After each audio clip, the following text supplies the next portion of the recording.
Uh-oh, Allie was missing for days when her husband Orson called the police to report it. Detective Wells arrived at the scene and found her purse buried in the garden. Inside, there was a note that read, "It's a sign, you're mine. I redesign your new life."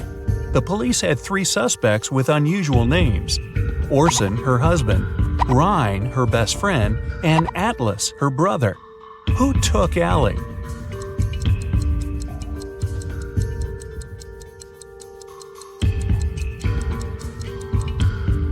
It was Ryan.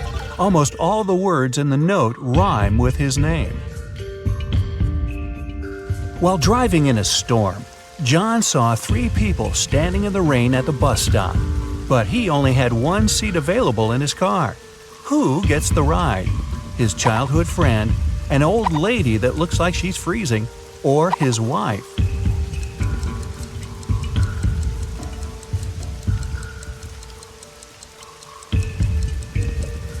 John asked his childhood friend to drive the old lady to the hospital and then take the car back to his house, and John himself will wait for the bus with his wife. Mark is locked in a 30-foot-tall cell with an earthen floor and a window near the ceiling. There's nothing else in his room but a shovel and a bed. The entrance is blocked with concrete. How can he get out?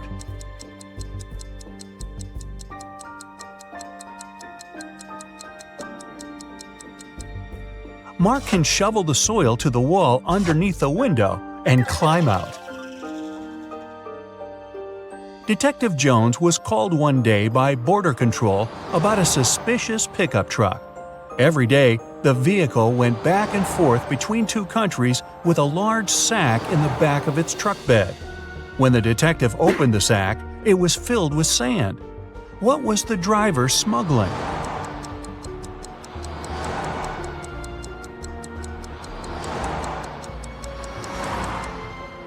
Trucks. A geography teacher vanished on the first day of school. When the police arrived, they suspected 4 people who claimed to have alibis. The landscaper was mowing the front lawn. The English teacher was giving students a surprise test. The principal was preparing for his welcoming speech. And the coach was meeting new students who wanted to join the football team. Who was lying?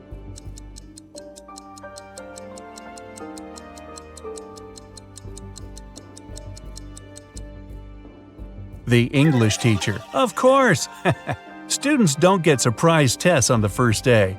Well, maybe not at this school. A crazy scientist took 10 people into his lab to check their intelligence. He gave everyone 2 pills and a glass of water. He told them, one pill is a placebo and the other is poison. Whichever you take, I'll take.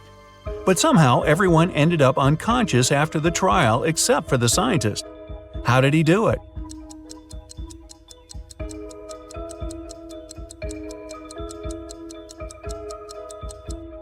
Both pills were placebo. The poison was in the water. Shane and Mia went to Japan for their honeymoon. Only Shane came back, and Mia's family called the best detective in town. What should be the detective's first move? Inspect Shane's suitcase. Inspect Shane's house. Call the travel agency Shane and Mia used.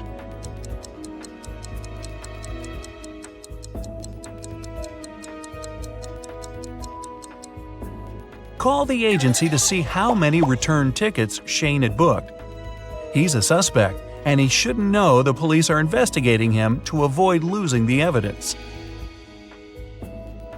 Someone knocked on Amy's hotel room door. When she opened it, she saw a mysterious man. He apologized and said he'd mistaken Amy's room for his. When he left, Amy called the police. Why?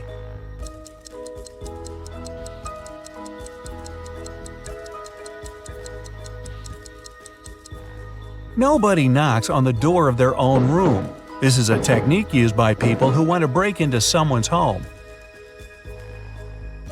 A worker was found unconscious near the entrance of an abandoned building. He has no memory of what happened, but seems to have fallen from the building. Detective Marks is assigned to this case, and he must figure out whether the worker fell or was pushed. He goes to the first floor, opens the window, and throws out a small rock. He does the same on the second floor and all the way to the top. When the detective comes back down, he's sure the worker was pushed. How does he know?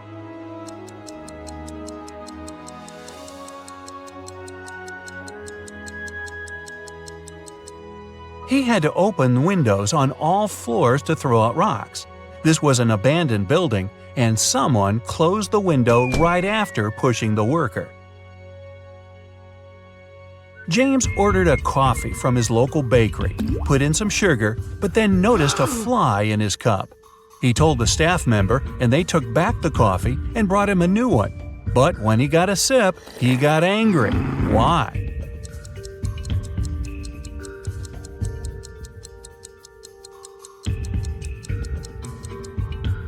His new coffee was already sweetened. The staff member only removed the fly. Tom was walking in a snowy park at 10 p.m. when he got attacked from behind. He didn't see who knocked him out, and he immediately went to the police. The detectives questioned 4 suspects. Adam said he was at a suit fitting for his dinner later. Daniel said he was hosting a party at his place. Susan said she was working out before going to work. And Luke said he went to the park to get some cool photos of flying birds. One of them is lying. Who?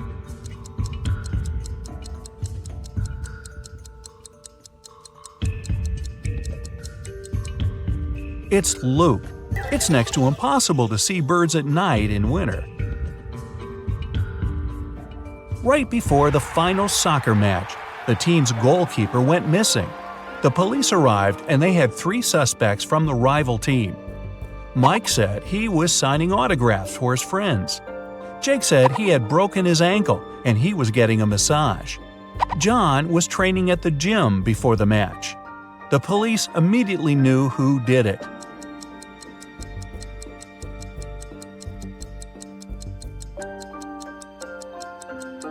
It was Jake. You don't get a massage when you break your ankle. A doctor walked into an unconscious patient's ward. There, he saw a nurse buttoning up her shirt. As soon as she noticed him, she exclaimed, "It's not what you think." The nurse isn't lying, but why was her shirt unbuttoned in the first place?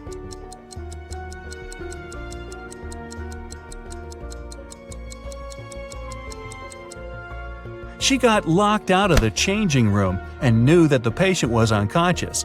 So she went to his ward to change into her uniform. Yeah, I believe her. A group of 6 friends decided to check out an abandoned house in their neighborhood. When they arrived, Mark, one of the group, warned his friends not to go in. But all of them ignored him and walked in anyway. Mark stayed outside, but his friends never came out. What did he see that stopped him from going into the house?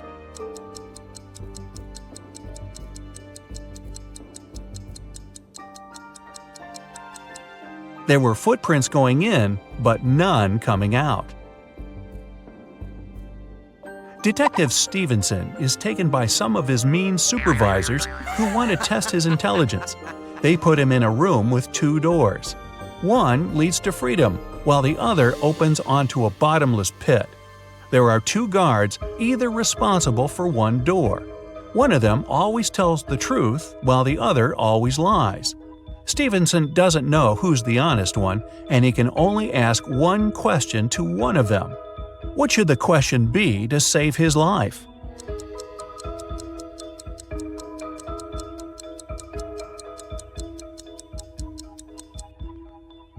If I ask the security guard next to you which door leads to freedom, what will he say? The honest guard will say that the liar will point to the dangerous door. The liar will point to that one too. No matter who Stevenson asks, he should pick the door neither of them will point at. Melissa is walking down a dark alley when she notices a dark figure following her. She walks into a restaurant and sits at a table. The mysterious figure does the same. Then she yawns and immediately knows she's got a stalker. How?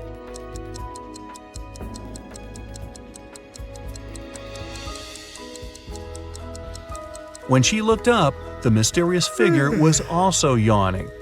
It means they had been watching her. The director of a large company was found unconscious in his office. The police showed up, saw the messy office, and realized that a fight had gone down. They went to his secretary and asked to see the list of visitors that day. Immediately, they knew who did it. How?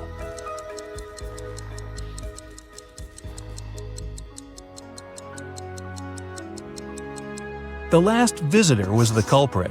During the fight, the wall clock also stopped because it got hit. It showed the exact time the last appointment took place. Sarah wanted to get some money from her brother for a house. She couldn't tell him the truth and asked him for an expensive gift. After a week, her brother gave her a glamorous tiara. Then she went to her second brother, asked for money, but he gave her jewelry. Still, she's got both money and jewelry. How is it possible?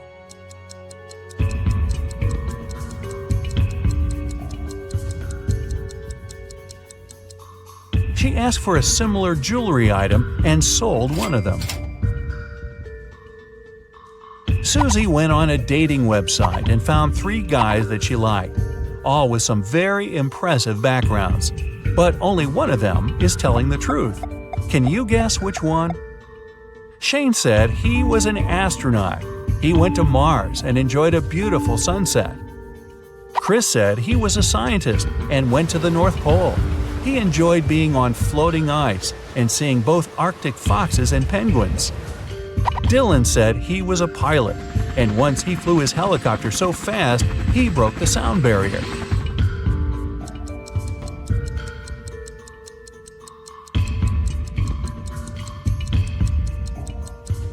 Shane is telling the truth. The sunset on Mars is blue. There are no penguins in the North Pole, and helicopters can't travel faster than the speed of sound.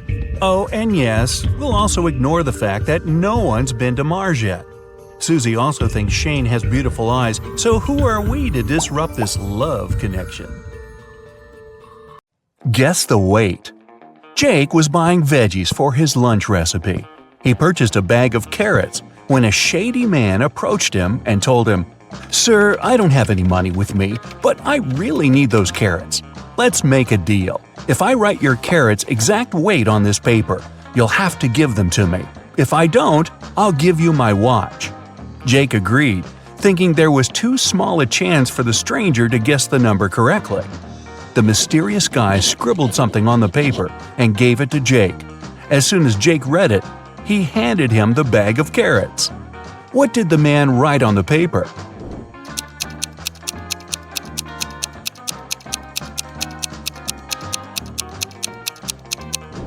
Your carrot's exact weight, just like he said he would. Will he win the game?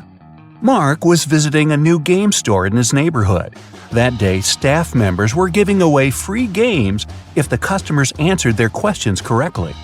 Mark got in the queue and waited anxiously to see if he'd get the board game he wanted. When his turn arrived, the staff member said, "What has 6 faces but doesn't wear makeup, has 21 eyes but can't see?" Mark was relieved when he heard the riddle, and as soon as he answered, he got the game. What was his reply?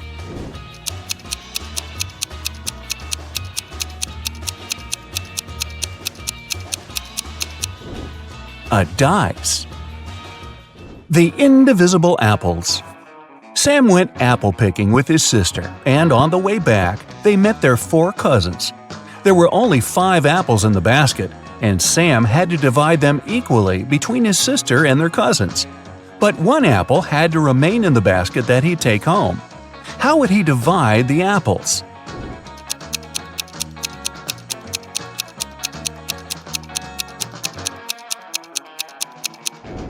He'd give 4 apples to his 4 cousins, leaving 1 apple in the basket for his sister, and walk home with her.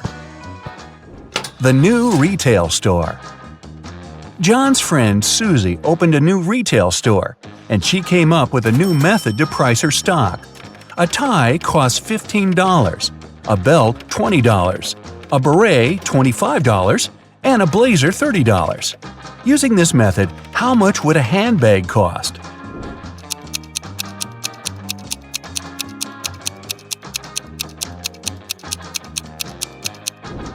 $35. She's charging $5 for each letter you need to spell a clothing item. The Apple Tree. Simon won the title for being the smartest person in his town. One day, he woke up in an evil scientist's basement – oh, who would have thought? – who wanted to prove that Simon was cheating at each test. So he broadcasted the event live on social media to prove his point.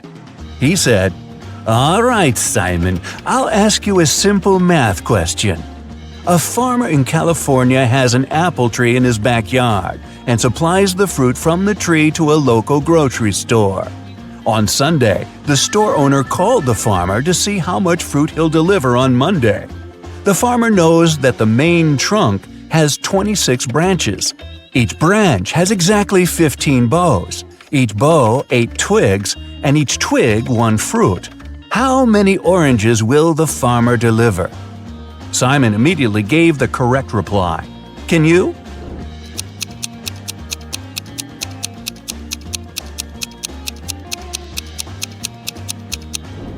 "None," said Simon. "Apple trees don't bear oranges." Well. When partying goes wrong. Mason, Jacob, Susie, and Edward were having a party at Edward's place. The next day, Edward was found unconscious, and none of the 3 friends knew what happened to him. When the police showed up, they found a note next to Edward's calendar. It read 3, 4, 9, 10, 11. Immediately, the detective knew who did it. What about you?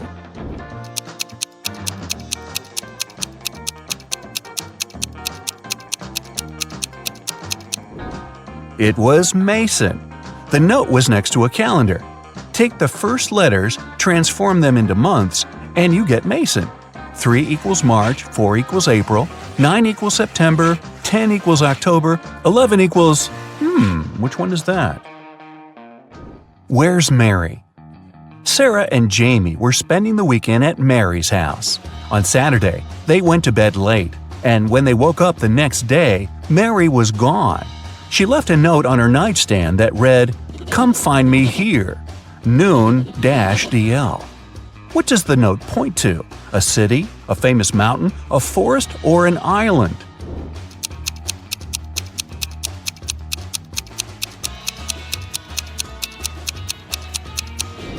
A city. If you unscramble the letters, it reads London. The right door. Mike was driving for 7 hours on the freeway when his tire blew up. He called for help, and they said it will cost him $200 to fix it. He was angry because he was thirsty, hungry, and didn't have any money. In front of him, still sitting in the car, 3 doors appeared, each with signs above showing where they lead. The first is full of food: burgers, spaghetti, lobsters, and pizza. The second is topped with beverages, from energy drinks to sodas and iced teas. The third door has $1 million in cash. Which door should Mike open first?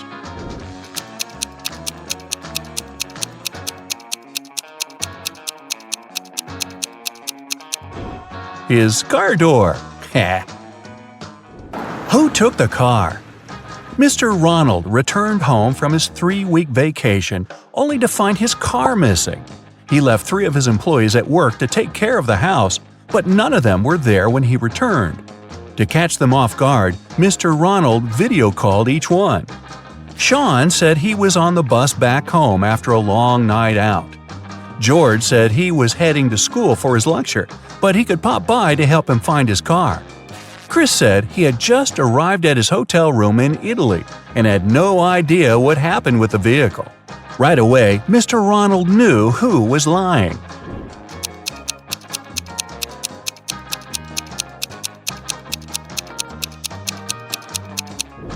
It was Chris.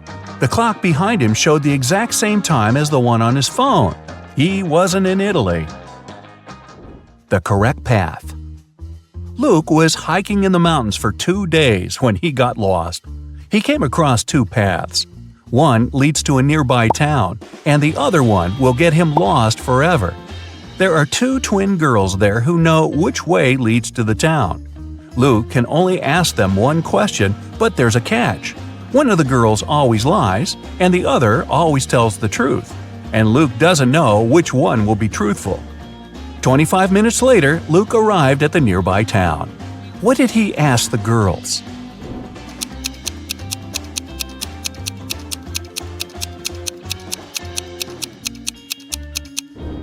If I ask your sister for the correct path, which one would she show me? They'll both point in the same direction, which means Luke took the path they didn't point at. Where's he hiding? Jim escaped from prison on Saturday. The police had been patrolling the town he was last seen in until they got a tip. A neighbor saw him entering one of these three houses, but he couldn't remember which one. The police took a closer look at the houses and arrested him. How did they find out the correct house?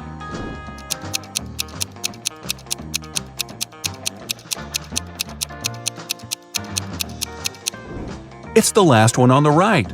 The car is facing the road, a common technique people on the run use to get away without losing time. Where does she live? Mia left her mother's home because they had a big argument. Her mother wanted to know where her daughter was going, but when she got back home from work on Tuesday, Mia was still missing.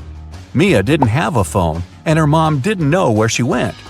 2 hours later, she found out where she was staying. How?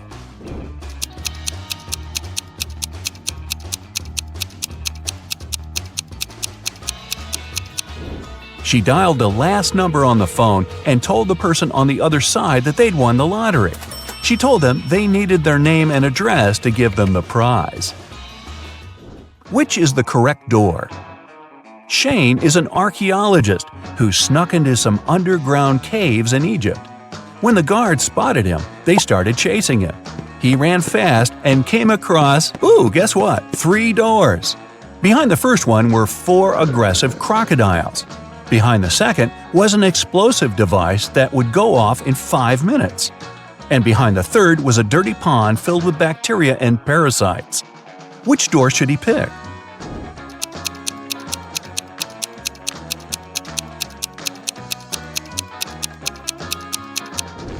The second door. But because the guards were coming quickly, he should move the device to the room with the crocodiles and then run away to avoid being caught. The lost suitcase. Jenna and Neil got back from their holidays in Hawaii. Upon returning, they discovered that their suitcase never made it into the baggage claim area. It was either lost or taken by somebody. The briefcase had a lock on it. When airport security showed up, they questioned 3 people with some convincing alibis. The steward said he checked the plane and couldn't find any luggage. The captain said the suitcase was probably forgotten in Hawaii, but nobody would open it because it was locked. The airport security guard said he just called the airport in Hawaii, and nobody knew what happened. Immediately, the police arrested the captain. Why?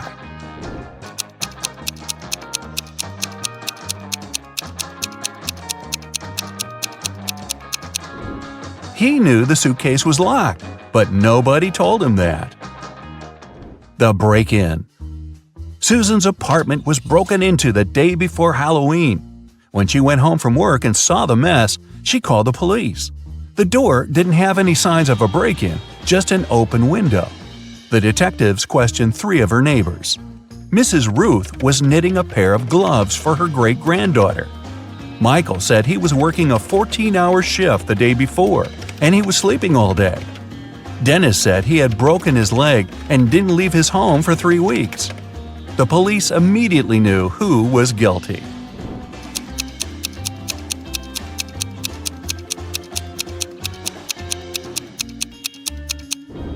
It was Michael. He was the only one able to climb into a window. Wait a minute, you don't think Granny could do that? You should see her doing burpees. Oliver was attacked in his flat and taken to the hospital. There are 4 suspects, all of them Oliver's neighbors. Wow, I'd find another apartment. Amelia said she'd been walking in the park since early morning. Henry explained he had been painting in his studio and had heard nothing. Jacob said he had been repairing his car. Sophia answered she'd been taking a bath for the past 3 hours. Look at these people's hands and try to figure out who's lying.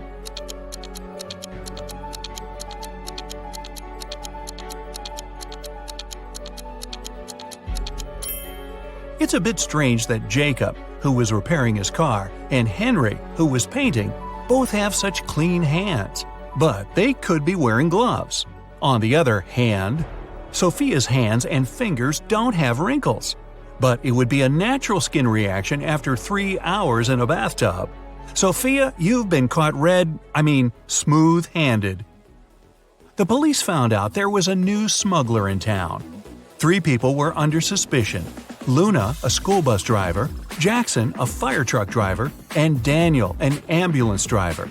All of them claimed to have been busy with their work since the very morning. Can you figure out who's the smuggler?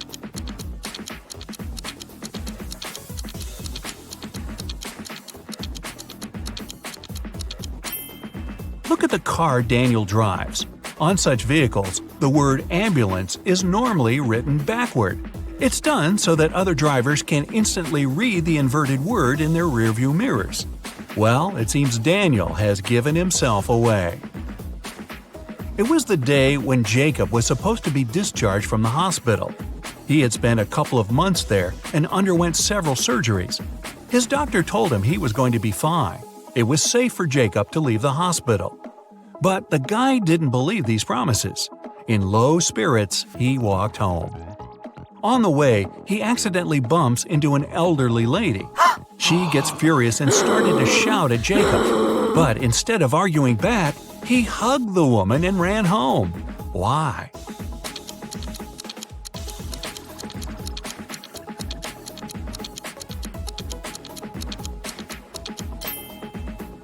Jacob had hearing loss. He didn't believe his problem could be helped. But when he heard the woman shouting at him, he realized the doctor had told him the truth. Maybe the doctor should have shouted. Chloe stayed late at the office that day. When she was driving home, the woman was worn out. At one moment, she even started to doze off. That's when it happened. She spun off the road and crashed through the fence that was on her way. She couldn't control the car anymore. It slipped down a steep hill and ended up in a lake. Chloe couldn't move her arms. They were stuck. She couldn't undo her seatbelt or open the door. The car sank to the bottom of the lake. Was Chloe doomed? Rescuers arrived 3 hours later. The woman was still in the car, but she was alive. How did she survive?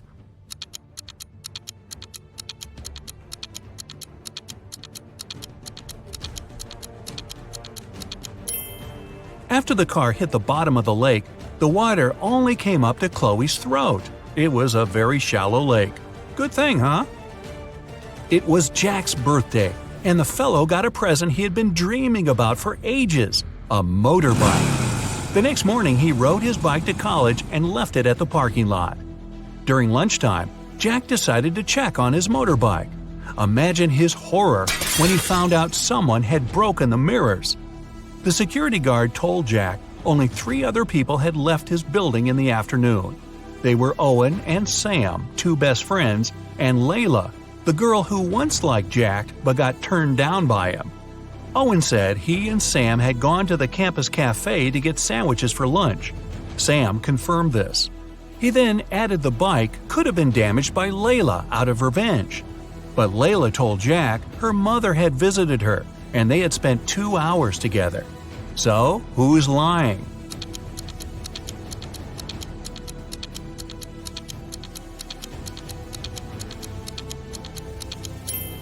Owen has a paper bag with food delivery written on it.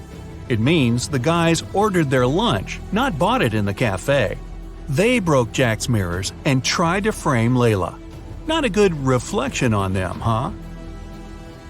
Detective Taylor was chasing a dangerous criminal. Suddenly, the man entered a hospital. Oh no, there are hundreds of rooms there. Luckily, it was raining, and the criminal left footprints on the hospital floor. The detective followed them and got into a small room. There were 3 people there, all covered in bandages from head to toe. But one of them was a fake patient. Who?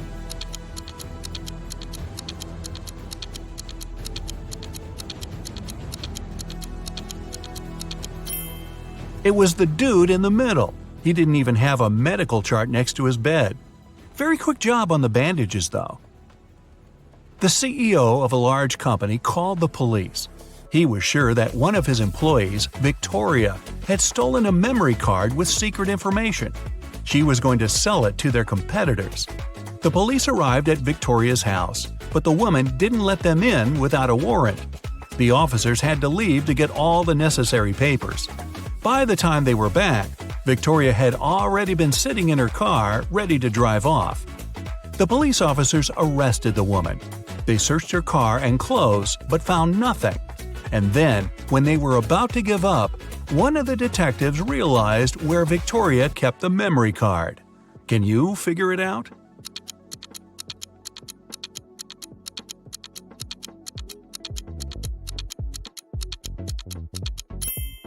When the police first came to her, the woman had her hair down. But after that, Victoria changed her hairstyle. The memory card is in her bun. Yep, Victoria and her sticky bun. Michael was going home from the gym when everything went black. When he regained consciousness, he found out he was in a locked room. Next to the door, there was a computer with a keyboard. On the screen, there was a riddle. Michael had to write the correct answer and the door would open. The riddle went like this. It makes 2 people out of 1. What is it? Michael typed the needed word and the door opened. He was free to go. What was the answer?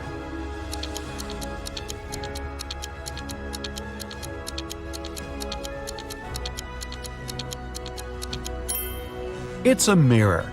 Oh, I was guessing a buzzsaw, but this one is better and not as messy. 2 best friends, Emily and Luna, came to a popular and expensive hair salon. At first, the administrator told the girls they had just one available hairstylist. But after making a phone call, she happily announced she had found another hairdresser. Emily and Luna could have their hair done at the same time. But in the process, it dawned on the girls that one of the hairstylists was fake. Which one?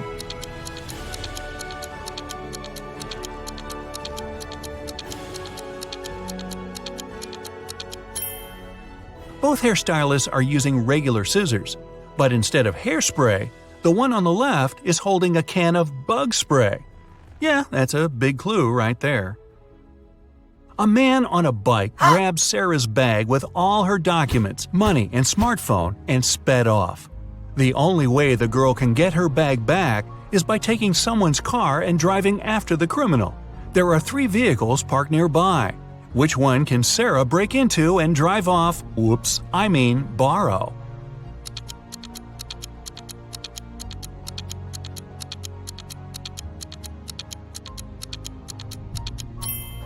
A man is sitting in the blue car. That's no good.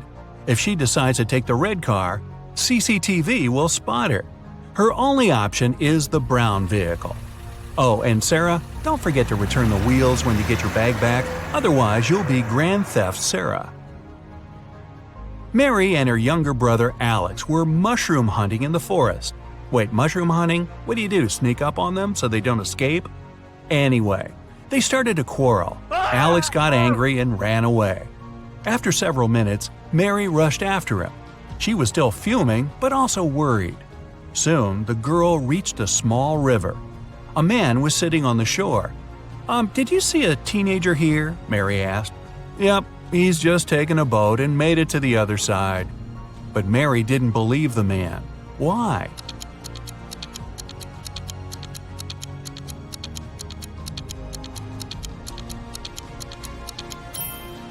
The boat is indeed on the other side, but the paddles are lying next to the man. How could the boy cross the river without them? So, where's Alex? Kidnapped by the escaped mushrooms? We may never know. Ella came to a party that took place in her best friend's house. It was a riddle party. All the guests had to crack mysteries and participate in different challenges.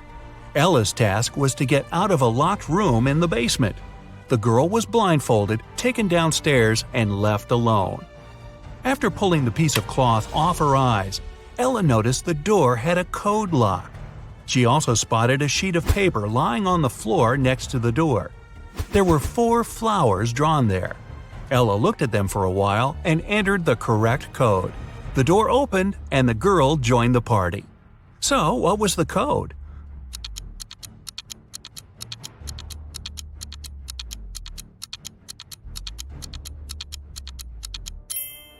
Ella counted the petals on each flower. The code was 5748. Carter was visiting his friend Mateo, who lived in another city.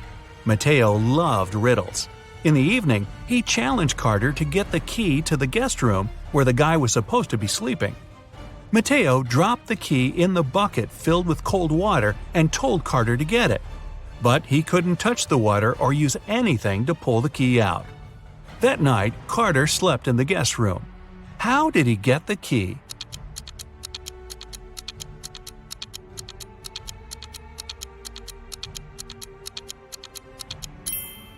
He put the bucket over a fire. The water started to boil and soon evaporated. After that, Carter picked the key up. Mateo was steamed. Nora was an insurance agent. Once, her client called her early in the morning. The woman was in tears. At night, someone had broken into her house. By the time the woman had enough courage to go downstairs, the thief had already taken all the valuables. When she looked out of the window, the man was running away. "Do you remember what he looked like?" Nora asked. The client answered, "It was still dark outside. I understood it was a man, tall and thin. He had dark hair and was wearing a V-neck t-shirt."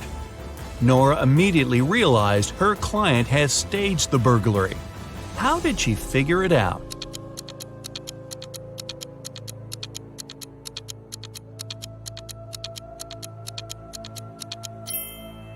It was dark, and the man was running away from the client's house. Then how could the woman see he was wearing a V-neck t-shirt? Beats me. King Victor wants to find a perfect husband for his daughter, Princess Jessica. That's why he offered Arthur, who wants to propose to Jessica, this simple game.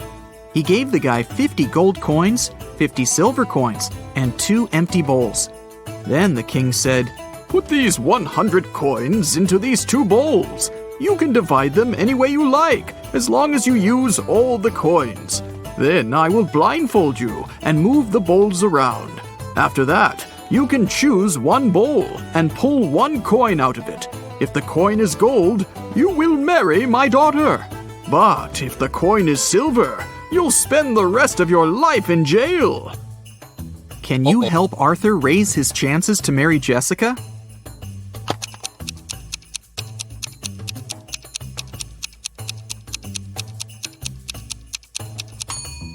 He should place 1 gold coin in 1 bowl and the rest of the coins in the other bowl. This way, he'll begin with a 50-50 chance of choosing the bowl with the gold coin. But even if he chooses the other bowl, he'll still have almost a 50-50 chance of picking one of the 49 gold coins. So this strategy will give him a 2 in 3 chance of getting engaged with Jessica. Josh is at his first job interview. The interviewer, Nancy, decided to check his logical thinking and offered him this task.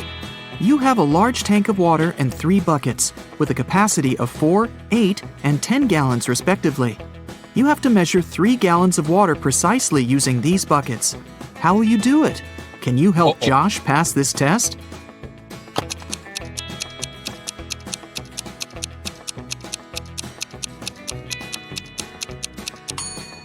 It's impossible. The interviewer asked Josh to measure 3 gallons, which is an odd number. But she offered Josh the buckets that only fit an even number of gallons, 4, 8, and 10. So he can't be precise in his measurements. There was a doctor with curly hair who lived on 5th Avenue. One day, the doctor's brother got married. What's the family relationship between the doctor and the groom? Keep in mind that brother is not the answer you need.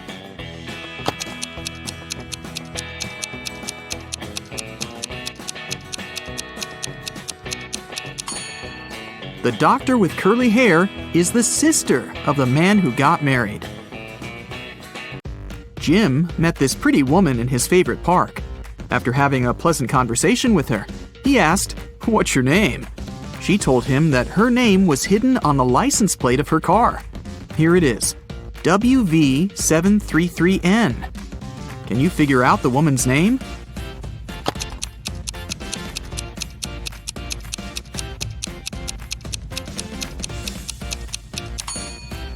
Look at the symbols upside down. The lady's name is Neelam. A kind-looking elderly woman came up to Mia in a restaurant.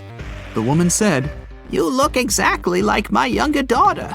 We argued and haven't been speaking for many years. Could you do me a favor and say, 'Goodbye, Mother,' with a smile on your face when I leave?" Mia felt very sorry for the poor woman and agreed. So she said, "Goodbye, Mother," when the old woman left. Soon after that, Oh, no. Mia got the biggest shock of her life. Can you guess what happened?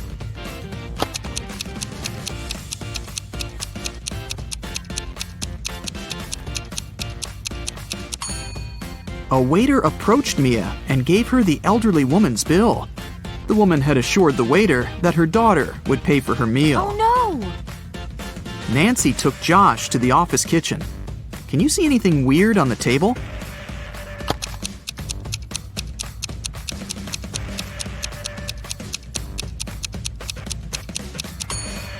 Take a look at the electric kettle. Min and Max are on the opposite sides. Look at this cute little rabbit rotating the gear. Can you predict which mark the arrow will point at? Number 1 or number 2?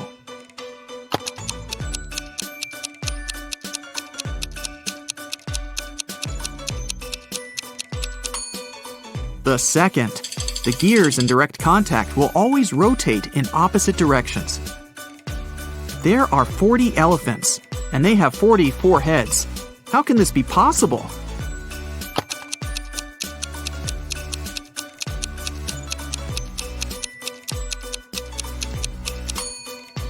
It's a play on words. The 40 elephants have 44 heads. Get it? Kate and Pam are liars. They both lie on specific days. Pam lies on Tuesdays, Wednesdays, and Thursdays. She speaks the truth the rest of the time. And Kate lies on Fridays, Saturdays, and Sundays. As for all other days, she speaks only the truth.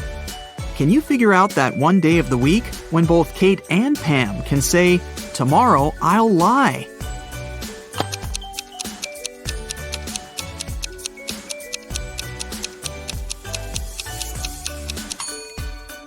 It's Thursday.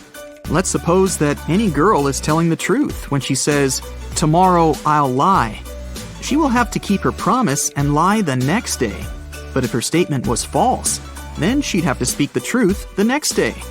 Anyway, in each case, the girls will have to change their behavior the next day.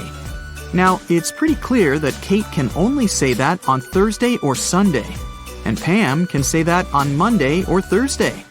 So, the only day which fits the conditions of the riddle is Thursday. I'm huge on Sunday and Saturday. I'm small from Tuesday to Thursday. I don't exist on Monday and Friday. What am I?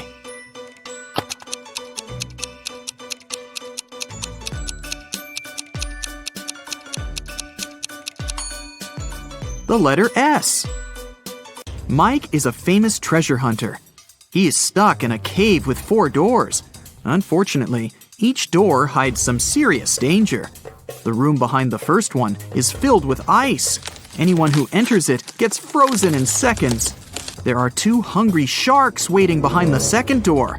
The third door opens to a room filled with the world's most poisonous gas.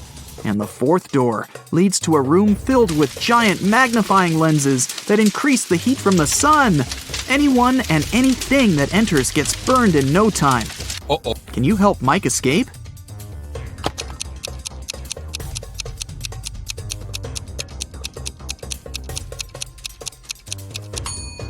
He can get away through the fourth door at night when the sun goes down.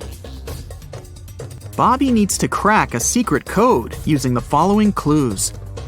One of the numbers is correct and is placed in the right place. Nothing is correct. Two numbers are correct, but not in the needed position. One number is what we need, but it's not in the correct position. One number is okay, but not put in its right place. Have you figured it out?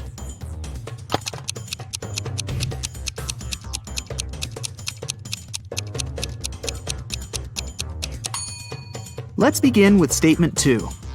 We can exclude 0, 3, and 2 from the final code. Now, according to statement 3, we can conclude that numbers 1 and 8 are correct. Statements 1 and 4 help us to learn that 9 is in the final code, and it comes third. Now it's time to identify the right places for 1 and 8. Let's take a look at statements 3 and 5. 8 can't go third because this place is already occupied by 9, and it can't go first because it contradicts the third condition. So, the correct code is 819. Take a look at these matchsticks. There are 5 identical squares. Can you form 6 identical squares by moving just 3 matchsticks? Keep in mind that you're not allowed to let them overlap or break the matchsticks.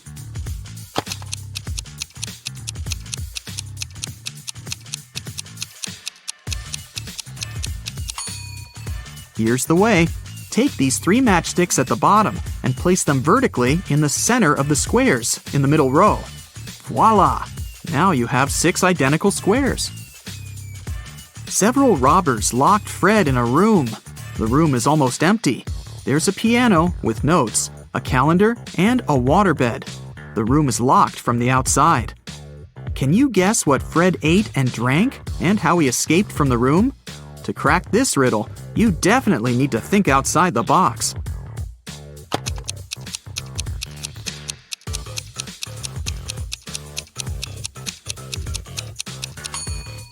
Fred ate the dates on the calendar, got water from the waterbed, and used a piano key to escape. Fiona can eat 27 chocolates in an hour. Alex can eat 2 chocolates in 10 minutes. And Kitty can eat 7 chocolates in 20 minutes. How long will it take them all to eat a large box of 120 chocolates?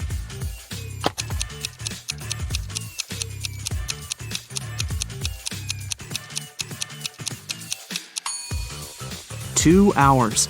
In 1 hour, Fiona eats 27 chocolates, Alex eats 12, and Kitty eats 21. The total is 60 chocolates. Therefore, it would take them all 2 hours to eat all 120 chocolates. I'm soft and cuddly, which soothes your heart. But if you pick my last name, I'm gonna tear you apart. What am I?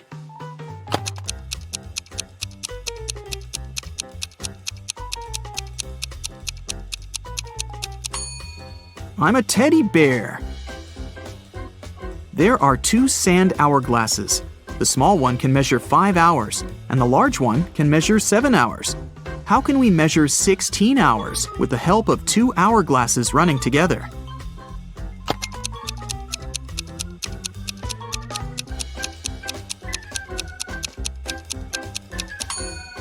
First of all, start both hourglasses at the same time.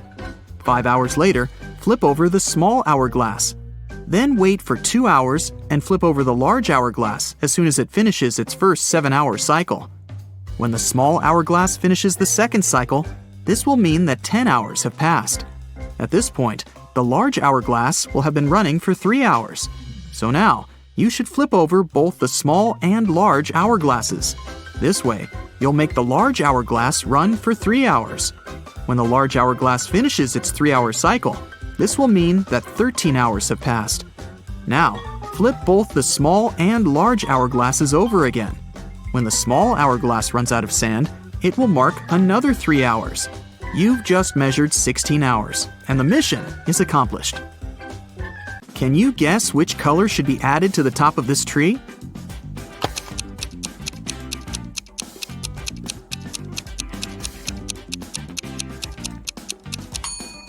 The number of letters in the names of these colors gets reduced by 1 in every next row. Scarlet is made up of 7 letters. Orange and yellow have 6 letters. Green, brown, and black contain 5 letters. Gray and blue have just 4. So, the missing color should be made up of 3 letters. For example, red. Amy entered her favorite fast food place to get some fries. She saw these 4 people inside. Can you tell who's not poor?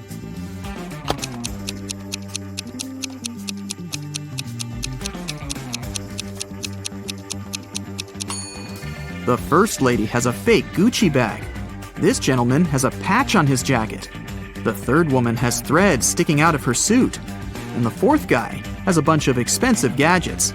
So, he's definitely not poor. Take a look at these matchsticks. Can you find a way to make 3 squares by moving just 4 matchsticks?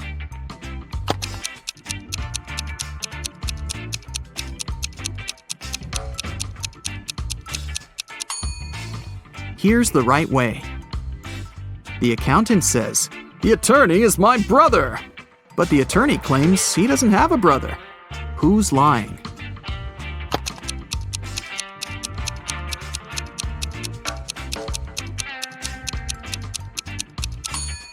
Neither. The accountant is his sister. Dustin is a widowed man living alone in his house. One day, the doorbell rang. Dustin went up to open his door, and right there she was, his wife. How's it possible?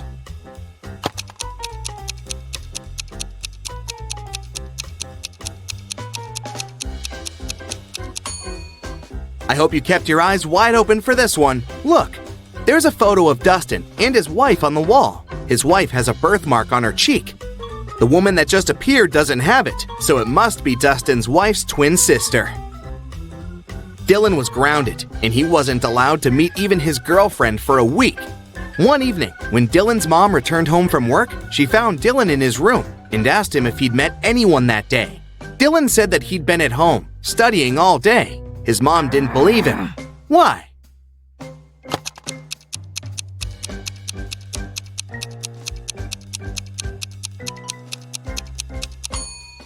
Look, there's a lipstick stain on his neck. I'm pretty sure his girlfriend came over for a short visit. Another grounded teenager, Eslyn, wasn't allowed to see any of her friends for 2 weeks after failing her history test. One night, her mother had a night shift and only returned home next afternoon. She came to check on her daughter, and she knew immediately that Eslyn had a friend over for a sleepover. How did she figure it out?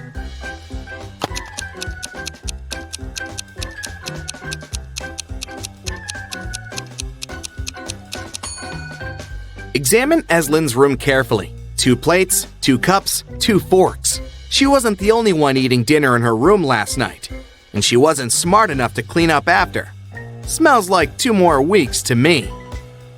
Miss Virginia Dell is a rich young lady who had a beautiful and expensive jewelry collection behind a glass in her dressing room.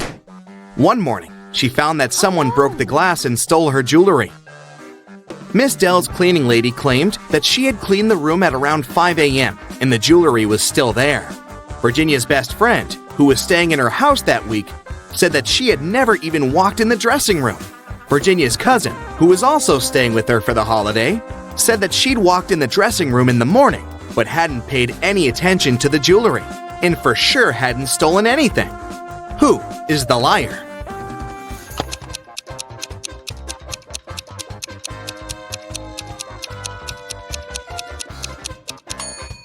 It's the cleaning lady. Seems like right after she broke the glass and stole the jewelry, she wiped off the pieces of glass while cleaning as well, because there's no shattered glass on the floor. Okay, here's another task for you to test your observation skills. I'll show you 2 people and some items. Your task is to guess which person the item belongs to. Let's start off easy. What about this stethoscope?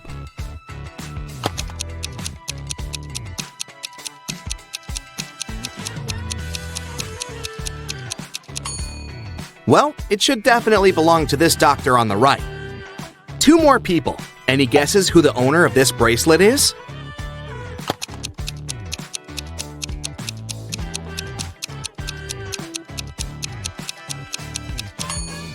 The bracelet has a name engraved on it, Sophia. This girl on the left has a name tag with the same name. so it must be her bracelet. Next up, this lipstick. There are two girls who are possible owners, but what's your best guess? Who does it belong to?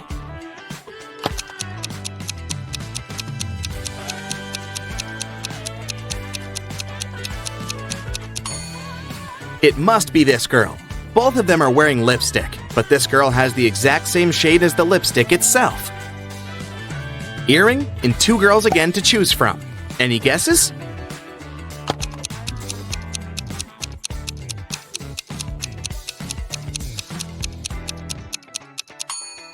It must be this girl.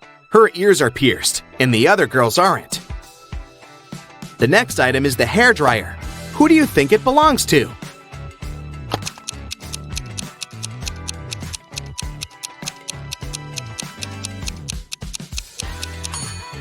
It must be this girl's dryer. She has long hair, and the other guy is bald. Okay, this one is more fun. The next one we have to place is this cute little cat. Who do you think is its owner?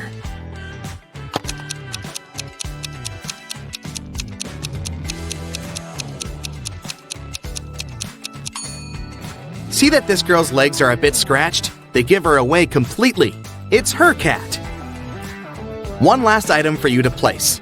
This time it's a photograph of the owner in her teenage years with her parents. Who do you think it belongs to?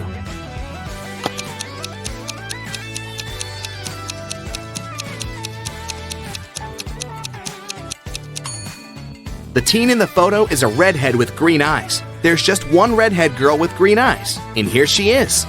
It must be her photo. Esme was having a walk in the forest and got lost. She came across a witch's house and asked her to take her home. 5 doors appeared. Only one of them will take you home, and you only have one chance. The right door is black.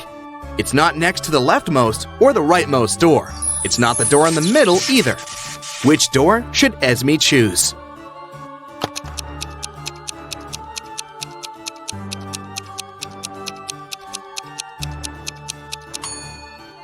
There are just 3 black doors, and it's one of them. It's not the door next to the leftmost or the rightmost one, so the 4th door is eliminated. It's not the middle door, so it's out too. Esme should walk out the door on the left. Eiko woke up in a dark dungeon without remembering what happened. She looked around and saw a metal door. Unfortunately, it was locked, and it required not just 1 password, but 4. Eiko had only 1 attempt to make it right. Gladly, next to the door, there was a sign with 4 words: apple, bread, chair, and dress. Which word belongs here?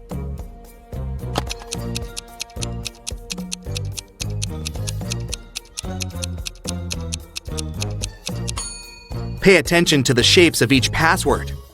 Some letters are bigger than others, and each word should fit right in. So it should be bread on the top left, apple on the top right, dress on the bottom left, and chair on the bottom right. In a factory, a worker and a half make a chair and a half in 1 hour and a half. How many chairs does one worker make in 1 working day, which is 6 hours?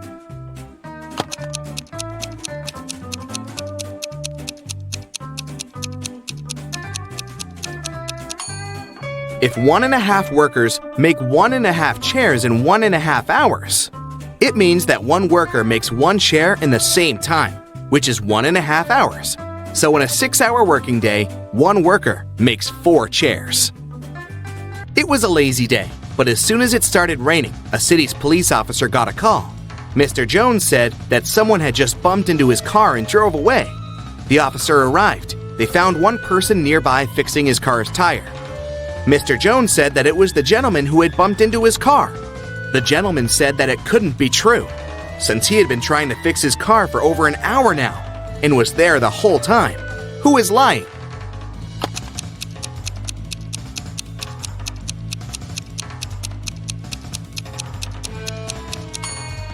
It's the guy fixing his car. The rain just recently started.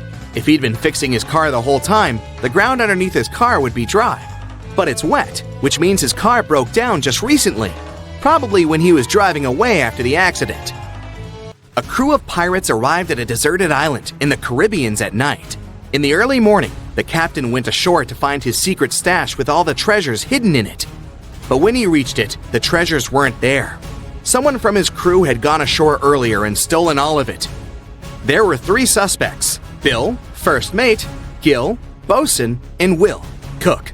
All of them denied stealing anything, but the captain knew who was lying. Who?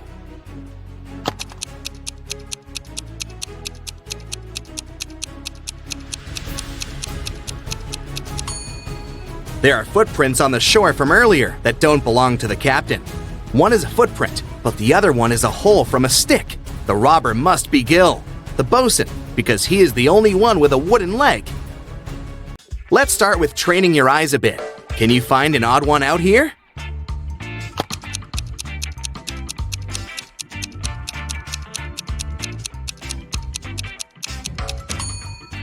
Yes, that's the one.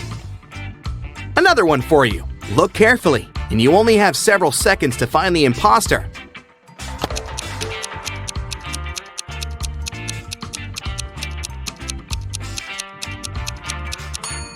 That's the one. Correct.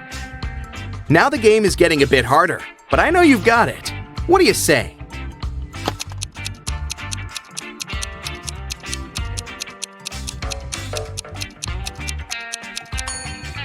Here it is. Did you find it? Okay, last one of these, the hardest one. Do you see the odd one out this time?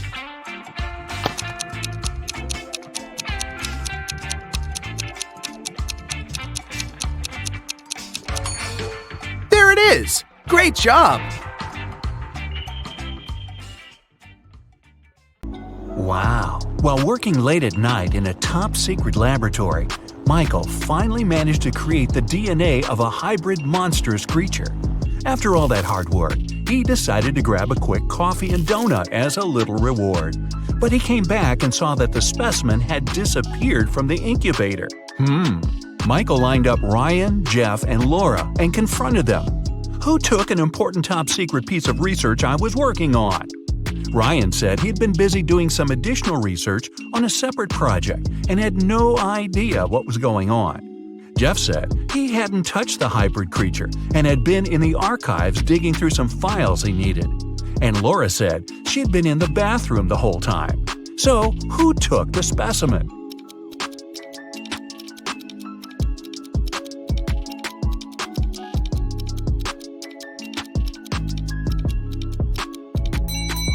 Michael never mentioned that he was dealing with a hybrid monstrous creature.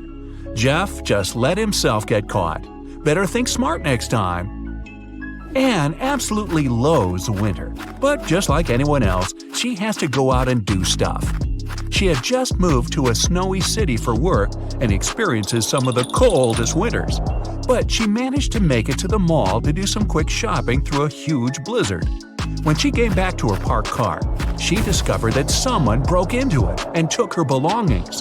When the police lined up the 3 suspects, they each gave their stories. Francesca said she had been polishing her car outside and didn't know anything.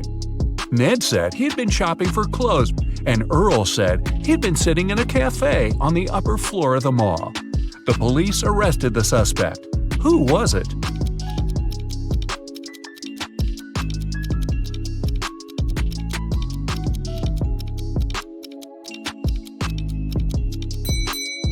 Francesca. She was polishing her car outside in the middle of a blizzard? That's not only illogical, but not safe either. She just gave herself away. You wake up and find yourself trapped in a room with 4 doors in front of you. You don't have enough time to choose which door leads to freedom. You hear a monster coming, so you check out the doors quickly. The leftmost door has a sign on it saying, "Take the door on the right to break free." The second door also has a sign saying, "It's the right door." The third door has a sign, "Freedom is just right in front of you." And the last door has a sign, "Don't trust the signs." Which door should you choose?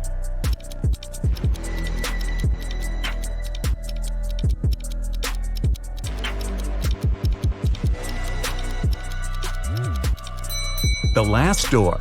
It says not to trust the signs, but it doesn't mean that they're lying.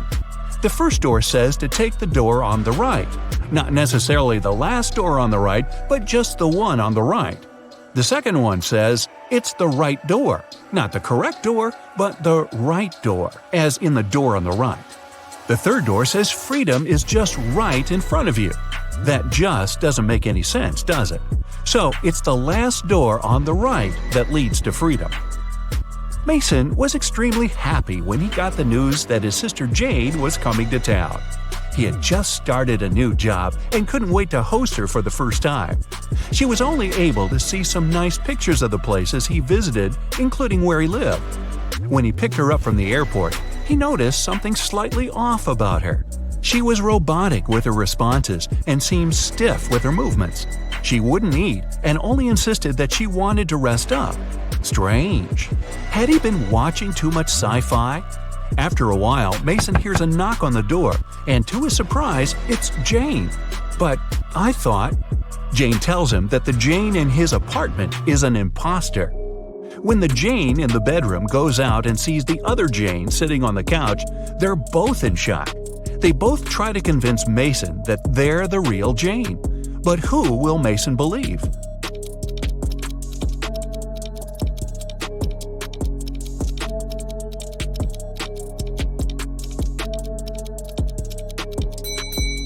It's pretty normal to come back from a trip pretty tired and wanting to rest. But how did the second Jane know where Mason lived without prior knowledge? And she didn't even break a sweat running up to the apartment. On a nice day, Vivian, who lived in a town on the seashore, decided to go for a hike alone. But after hours of trekking, she ended up on a section of the forest she wasn't familiar with. Before her were 3 paths. One path had bare footprints leading away. Another had human shoe prints, and the third was right by the river. Which one should Vivian take to find her way?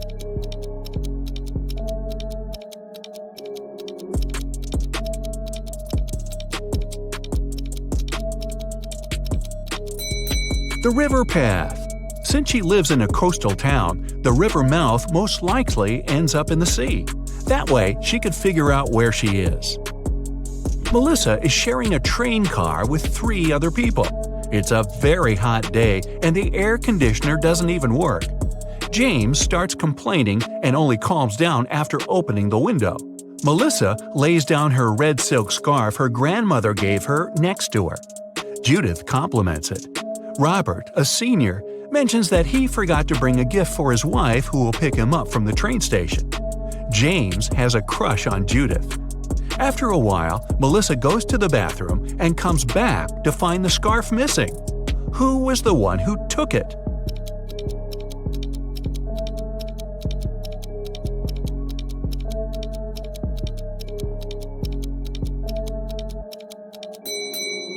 None of them. It was a hot day and James opened the window.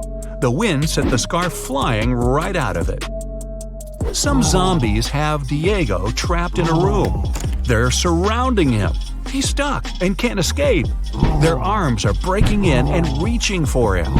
When Diego looks around, he realizes that he's in a small newspaper stand with magazines and pocketbooks.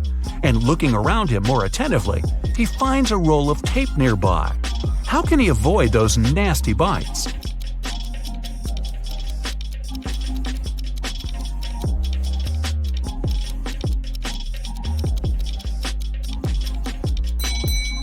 The only way for Diego to escape will be to tape those magazines around crucial parts of his body where they can't lay his teeth on him. It'll be light enough for him to run away from the zombies without getting hurt. Plus, he'll have plenty of reading material for the road. Evan got lost in a forest, and just his luck, it was snowing.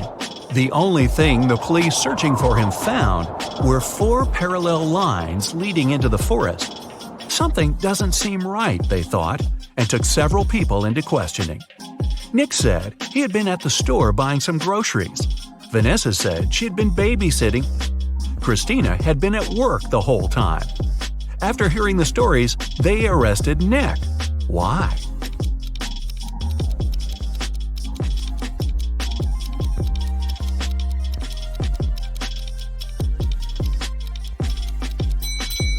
Nick was in a wheelchair.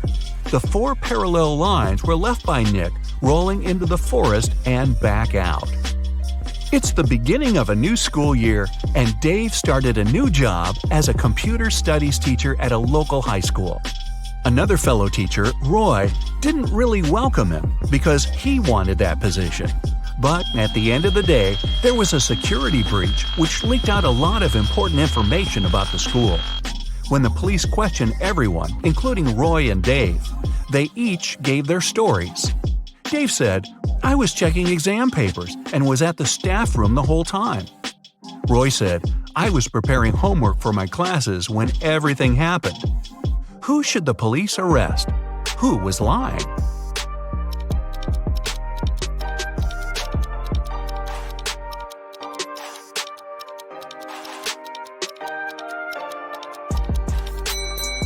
Dave.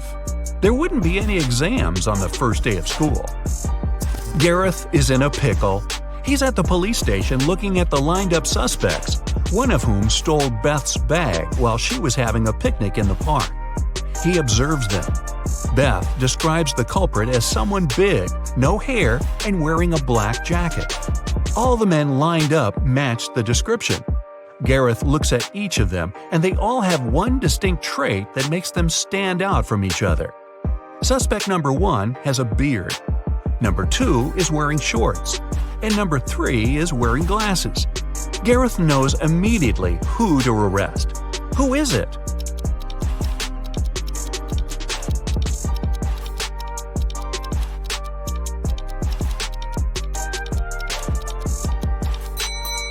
Suspect number 1 has dirt all over his boots. The rest are all clean. He ran through the mud tracks while Beth was having a picnic. Paul is a photojournalist for a local newspaper. It's his day off and he's hanging out at a party. Suddenly, a famous actress, Heather, enters the dance floor. Paul takes only one picture of her before his phone runs out of power. The next day, Paul shows this picture to his boss and gets a huge bonus. Can you guess why this picture is so exclusive?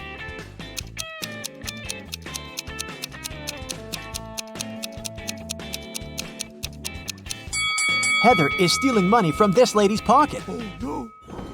Paul is looking at the office open space from the second floor. Suddenly, he spots a time traveler among his coworkers.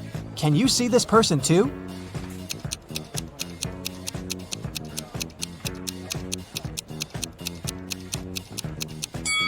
This guy's outfit is too old-fashioned. Paul leaves his workplace to get some fresh air and eat. In a while, he returns and finds his boss unconscious on the floor. Paul calls doctors and questions 3 coworkers standing nearby. Rachel says, "I entered his office 10 minutes ago to discuss my ideas, but he said he's been too busy and asked me to leave." Stan says, "I don't know what happened here because it was my lunch break time. I was eating my hot dog outdoors." And Lily says, "I think I saw some suspicious man in a black outfit entering his office." Can you guess who's lying?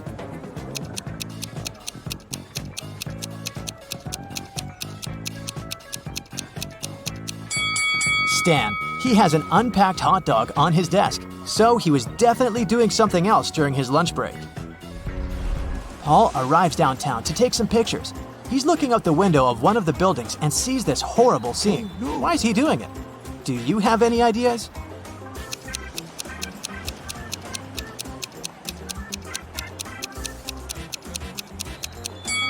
This lady is a magician, so it's just a staging. Finally, Paul enters a spooky building where he's supposed to photograph. Suddenly, someone locks the door, and now Paul is trapped inside. He wanders around for a while and finds these 4 doors. A creepy voice announces, "Only door number 5 is the escape door. As for the other 3 doors, dangerous monsters are waiting behind them to eat anyone who dares to enter." Can you help Paul choose the right way?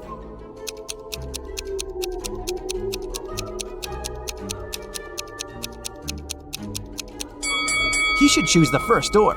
The symbols on the doors are actually numbers. Paul enters the exam room and sees 2 more doors with spirals. The voice says, "You should choose the spiral, which consists of 2 separate parts. The other door hides a magical portal leading to a black hole." Can you help Paul pick the right door?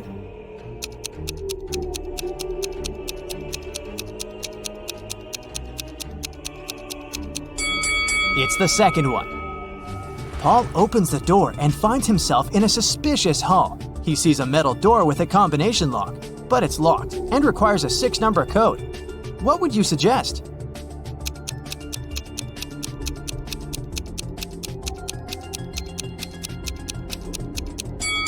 The correct code is 375419. There's a hint hanging on the wall. Paul should literally enter 3 7s, 5 4s, and 1 9. In the next room, Paul meets a mad scientist, the one who had imprisoned him. He says, I'm gonna set you free if you crack my last riddle. So listen carefully. I have a head and a tail that will never meet. Having too many of me is always a treat. What am I?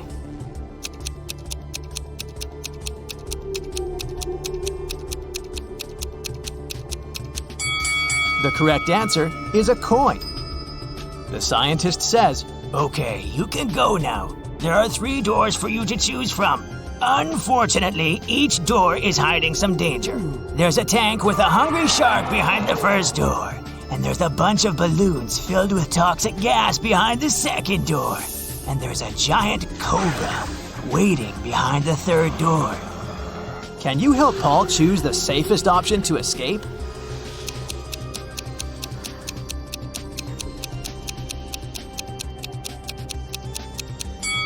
Paul should choose the second door. Toxic gas is inside the balloons, so if he passes by carefully without popping them, he'll escape safely. Yeah. Paul returns to his neighborhood. He's walking down the street and sees a tree with a bunch of birds. Can you spot an antisocial owl among them?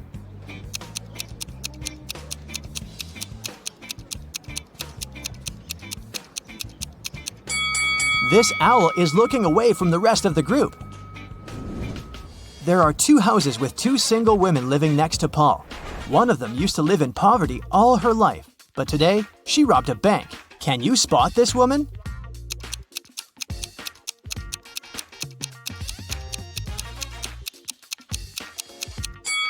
The first lady is the robber. She spent unnecessary money on food, which is far more than one person needs. Paul is having a family meeting. He asks 2 of his sisters to sell an equal amount of homemade cookies. The cost of each cookie is $1. Paul tells them, you shouldn't eat the cookies that you're selling, and you should sell all the cookies. At the end of the day, all cookies are sold, yet neither sister gained nor lost $1. How is this possible?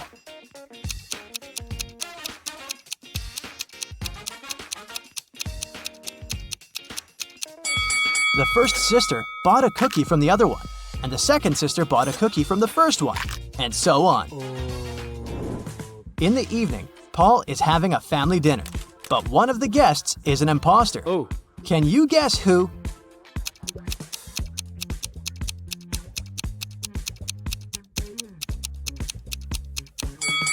This gentleman is a ghost. He's levitating in the air.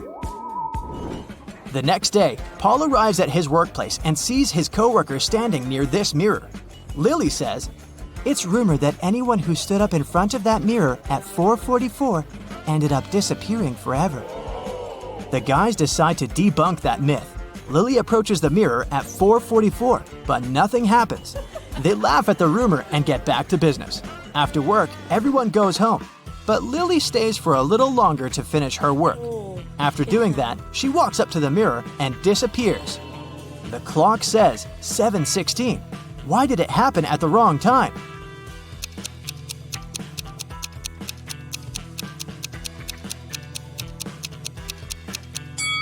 The rumor was about the mirror time. 7:16 is the mirror image of 4:44.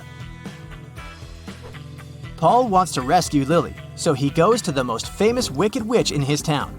The witch says, Okay, young man. I can get your friend out of the looking glass if you help me in the kitchen. Which one of these 7 potion pots will get full first? do you have any ideas?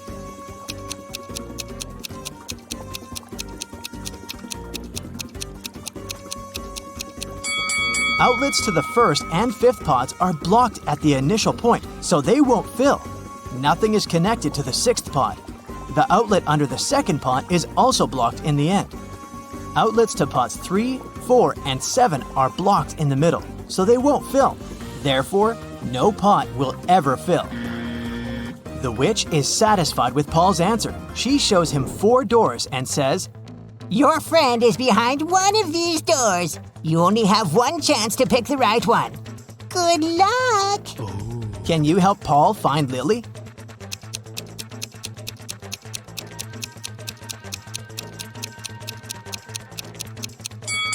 There are flower symbols on each door. Paul should pick the door with a lily. Paul rescues Lily, and the witch offers him to fulfill one wish. Paul goes home to ask advice from his family. His blind father wants to restore his sight. His sister wants a puppy, and his mother wants to be super rich. Paul makes a wish, and all 3 people get what they want.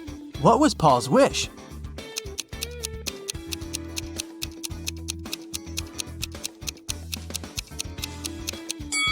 Here's what Paul told the witch.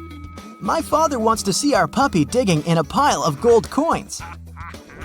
Paul arrives at a luxury boat club to make a report. 4 millionaires are talking about their boats. There are a total of 8 boats, 2 in each color, red, green, blue, and yellow.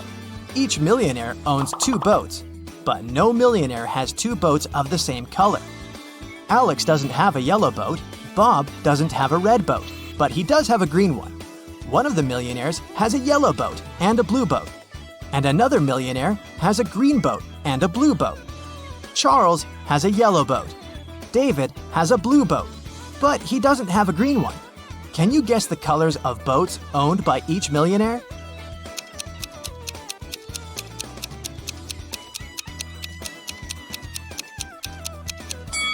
Alex has a red and a green boat. Bob has 1 green boat and 1 blue boat. Charles has a yellow boat and a red one. And David has 1 blue and 1 yellow boat. Lola is a waitress on a giant cruise liner. One night, after the restaurant closed, she found an expensive watch on the floor. She announced it on the cruiser's radio, and 3 people showed up to claim it. Roger showed Lola the tan line on his wrist and asked her to give him the watch back. Mary said she remembered dropping the watch near the entrance of the restaurant and wants it back. Susie kept asking if the watch was okay and if it was working. Lola decided that the watch belonged to Susie. Why? You've got 10 seconds.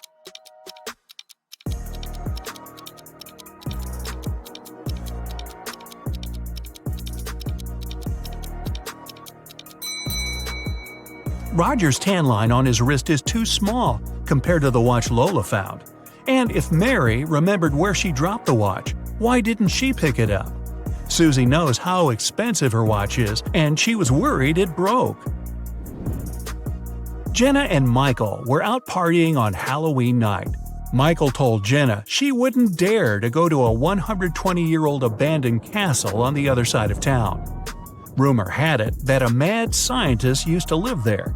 Without a second thought, Jenna started walking. She reached the house at 3 a.m. and the door was open. When she walked in, the crazy scientist showed up and told her, "I've got a riddle for you.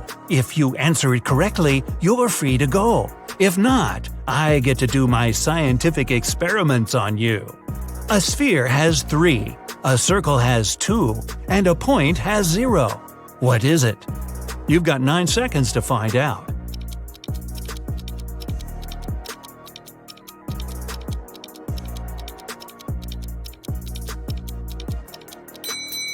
Dimensions. Michael left his work and walked into the dark parking lot in the basement to get his car.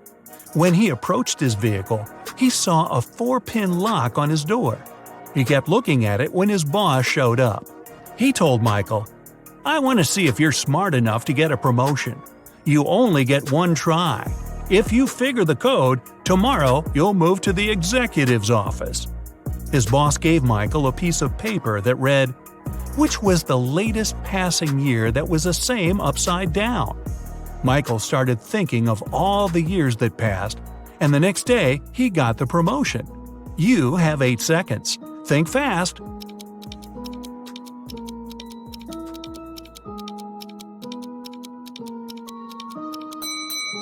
It's 1961. Susie arrived at the dance studio for her rehearsal when she found her instructor unconscious on the floor. Next to him there was a broken vase. Someone must have hit him on the head. Susie called Detective Allen at the scene, and he was suspecting 3 people who entered the studio that day. William, another instructor, said he had an emergency private class with a celebrity and left before anyone showed up at the studio. Mason, a professional dancer, said he took the week off and dropped by today to give the keys back to the dance instructor because he forgot them in his bag when he left the day before. Sally, a dancer, said she had class today, but when she showed up, she didn't see anyone through the window and assumed the studio was closed. Detective Allen knew exactly who was lying. You've got 7 seconds.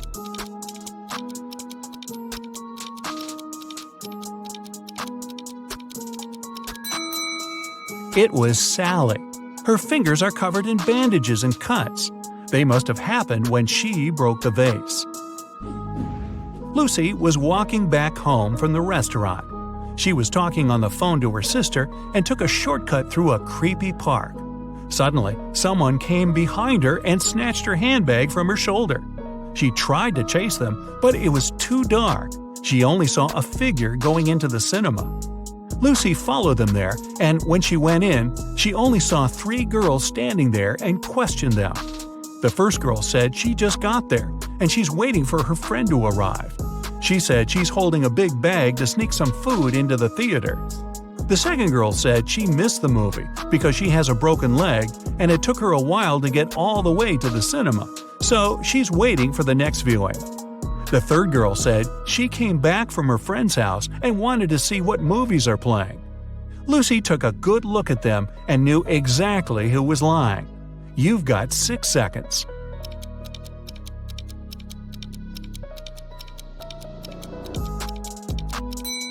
It was the girl with the broken leg.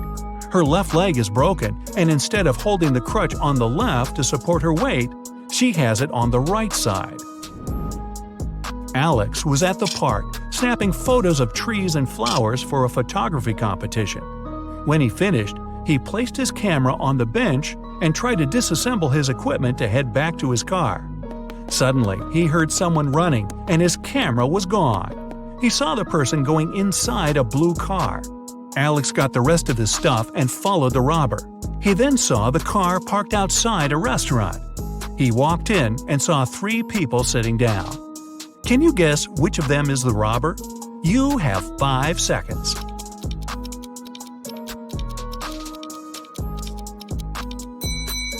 It's the one on the right looking at the menu. The others are eating. They've been there for a while. Sarah and Michelle went to explore an abandoned castle. When they walked in, the door shut behind them and the lights went on. In front of them, 3 doors appeared. They must pick the right one to make it out alive. Behind the first door, there's a hungry crocodile that hasn't eaten in 2.5 years. Behind the second door, there's lava from a volcano that erupted 2 weeks ago. And behind the third door, there's a massive seawater pool with a whale shark you must swim through. You have 4 seconds to decide.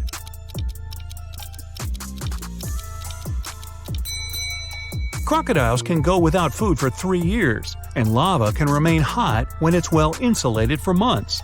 The best option is the whale shark. Even though it's a shark, we humans are indifferent to them.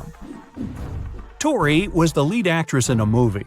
They were filming on a deserted island to make sure nobody was around to interrupt the scenes. The day before the shooting, Tori was found unconscious in her room, and the crew member called Detective Martin on the case. He interviewed 4 suspects. The producer said he'd be scouting the island to find a new location with a lake, and he didn't talk to anyone all day. The writer said he'd been making some adjustments to the scripts in his trailer. The camera operator said he was testing his filming equipment when a stranger approached him for directions.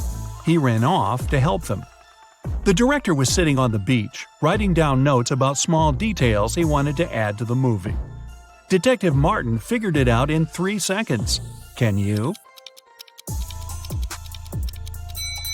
It was the camera operator. Hey, this was a deserted island. Nobody was there needing help. Anna is a vegetarian restaurant owner. The day she opened the new restaurant, she invited her family to celebrate. Her sister came first, but found Anna unconscious on her office floor. She immediately called the police, and they questioned everyone that entered Anna's restaurant that day. The electrician said he came in for some final checks to make sure everything works. The cleaner said he came in for his shift, but Anna was okay before he left. The chef said he had been sharpening his knives for the meat carvery station. The police arrested the chef. Why? Here are your 3 seconds. This was a vegetarian restaurant. There's no meat carvery station. Jenny, a famous singer, went abroad for her first concert. She checked into a hotel and went to perform for her next show. When she returned to her room, she realized all her jewelry was gone, and she called the police. Detectives checked the cameras and saw that nobody left the hotel that night. The person who took them was still inside. There were only 3 people at the hotel. Michael said he couldn't sleep and spent the entire night in the lounge reading. Jason, the manager, said he spent the night in the back office watching TV because it was quiet. Margaret said she went to the hotel's pool to swim alone. The police knew who was lying. You've got 2 seconds. It's Margaret. Hotel pools are closed tonight for maintenance. Jason and his wife are millionaires.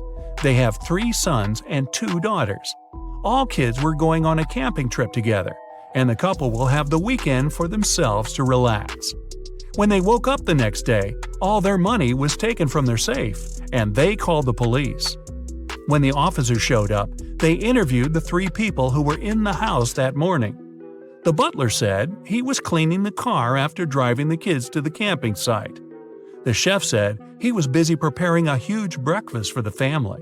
The cleaner said he finished cleaning quickly that day and left early. The police figured out who was lying in 1 second. Can you? It was the chef. Since the kids were gone, he couldn't have been cooking breakfast for the family. Karen is at a corporate party. Her boss, Mia, brings a bunch of identical envelopes and says, "I personally put the grand prize in one of these envelopes. It's a certificate for a trip to Bali. But no worries, the remaining envelope contains consolidation prizes prepared by our sponsors. Can you help Karen win the trip to Bali?"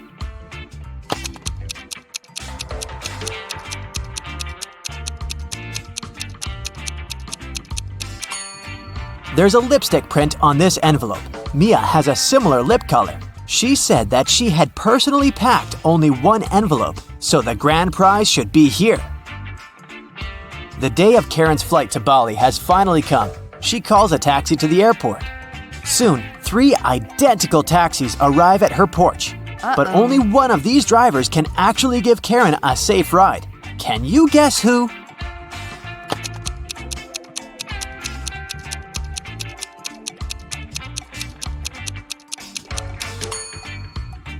The second car has a flat tire, and the driver of the 3rd taxi is a werewolf. Take a look at his claws. It's a full moon, so he'll turn into a wolf soon. Therefore, Karen should choose the first taxi. Karen's luggage is too heavy, so she goes to the cash register to pay for the excess. Oh no, her card holder is gone. Karen asks 3 people standing nearby, "Have you seen a pink card holder?" The cleaner says, "I found 2 lost wallets today, but none of them look like yours." The cashier says, I was busy with another customer, so I didn't look around. and another passenger says, "Don't waste time, honey. Block your cards as soon as possible." Who stole the wallet?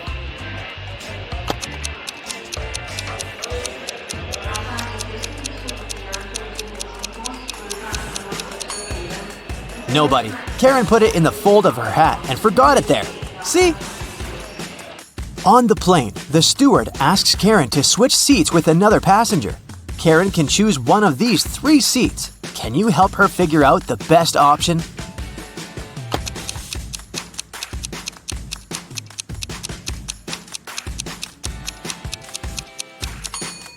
This man has very long legs, so he'll probably kick the back of Karen's chair all along. The second option is next to this elegant lady, but she's stealing money from another passenger. Probably not the best company for a long-hour flight. Although the third guy looks like a vampire, it's just a costume. He's sitting by the window, but the sun rays don't bother him, so he's the best option. Karen arrives at a fancy hotel in Bali. The manager shows her the 3 best bungalows to choose from, but only one of them is safe enough. Can you help Karen to make the best choice?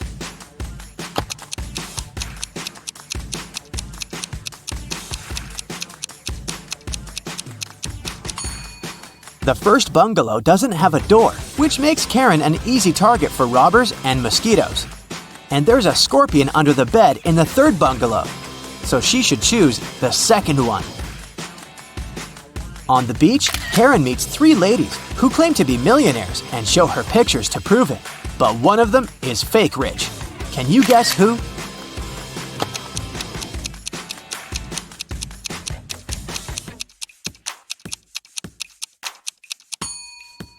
It's the first lady. She's just modeling for an electric toothbrush commercial, so her luxury is artificial.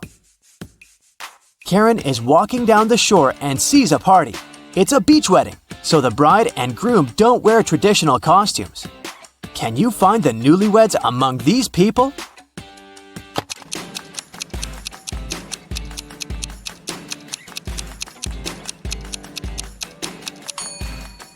Take a look at the cake. The letters say Harry plus Amy.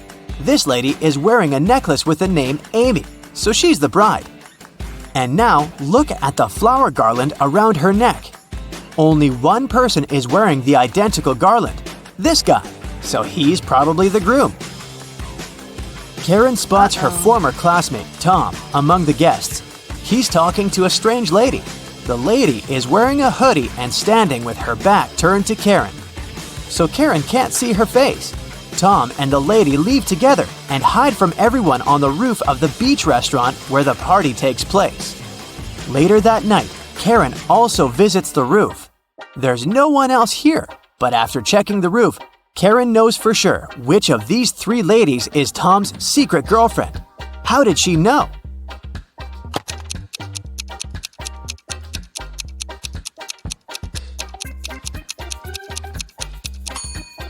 The third lady's dress is decorated with gold sequins. She lost one sequin on the roof. Tom sees Karen and invites her for a walk along the shore. She spots 4 weird things right away. Can you see them too?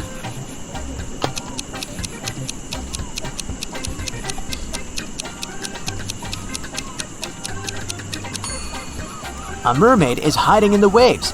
This sandcastle has electric lighting. Tree branches flutter in the wind to the right, but the flags to the left. And finally, the moon has a creepy face. The next morning, Karen goes to the buffet breakfast. She wants to get a smoothie, but there's no information about the ingredients in English. Unfortunately, Karen is allergic to strawberries. Can you figure out which smoothies are safe for her?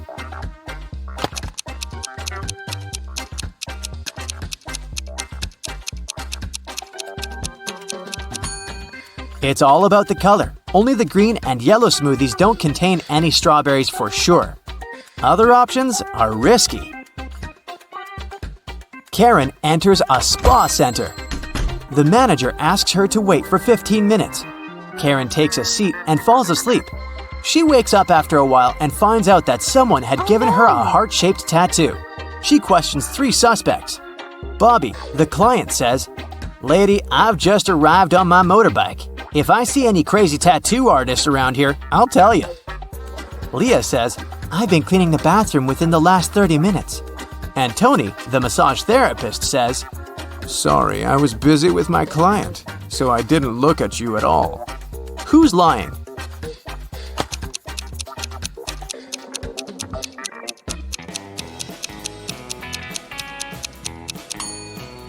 Bobby. This motorbike has flat tires, and besides, it was already there when Karen entered the spa. Luckily, the tattoo was temporary, and the massage therapist helped Karen to remove it, but he charged her $5 for his help. Karen arrived at the spa during happy hours when they offer a 45% discount on all services. So Karen paid only $12 for a 1-hour massage. Also, she had a pedicure for $7. When Karen left, she found a $50 bill on the ground. How much money did Karen spend in total? Can you count?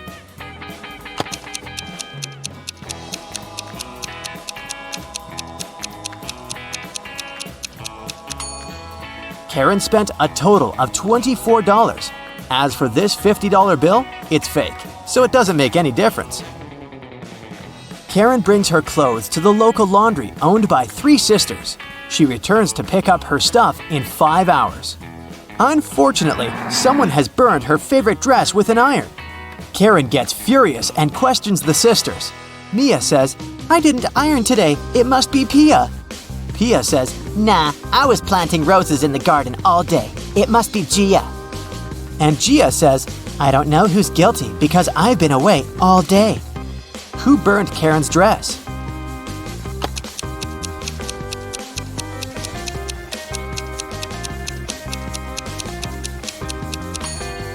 It was Pia. Take a look at the garden. Can you see any roses? Exactly. Karen returns to her hotel room and finds a huge bouquet in a vase. The note says, "Love, your secret admirer." Karen calls the reception to find out more. The manager says, "One of the hotel's male guests ordered the flowers, but I can't reveal his name." Only 3 male guests stay in this hotel at the moment: Hans, Jacques, and Will. Karen meets them all at the beach and spots her secret admirer right away. Do you have any clue who it might be?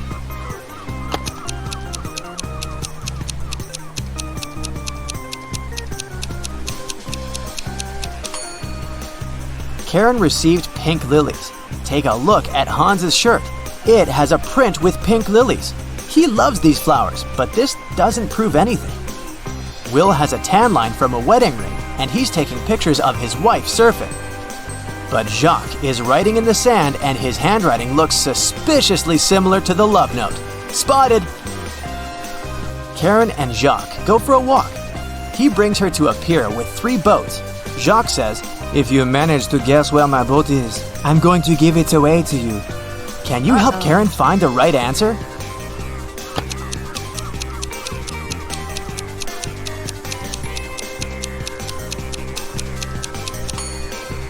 Someone's sleeping on the second boat, but this doesn't mean that the person is the owner. The third boat is called Jacques, but this name is quite popular. Let's take a closer look at the first boat. Can you see the red trousers on a hanger? They match perfectly with Jacques' jacket. Therefore, this is his boat. Well, you're a private detective. You work in a city inhabited by people and magical creatures. You're going to have a rough night. The full moon is coming. It's the time when people and monsters go crazy. Like any detective, you write down your guesses in a diary so that you can summarize the results later. It's afternoon now. You're sitting in your office. Lightning strikes in the sky and someone knocks on the door at the same time. A pale woman enters the room and asks for help. You notice a bracelet on her arm. Her zombie brother is accused of stealing some jewelry, but she's sure he is not guilty. She asks you to prove it. You arrive at the store.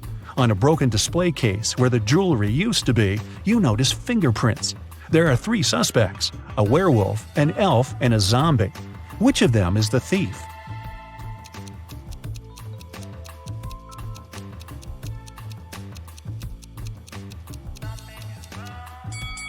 The elf. The zombie has skeleton hands, and the werewolf has hairy paws. Only the elf could leave human-like fingerprints. You drive through the streets and see a group of suspicious people standing by the riverbank. You stop and get out of the car. The people notice you and sprint in the opposite direction. You run after them on the sand along the water, but can't catch up. You look around but don't see anyone. Then you figure out it was your hallucination triggered by long sleepless nights. How did you figure that out?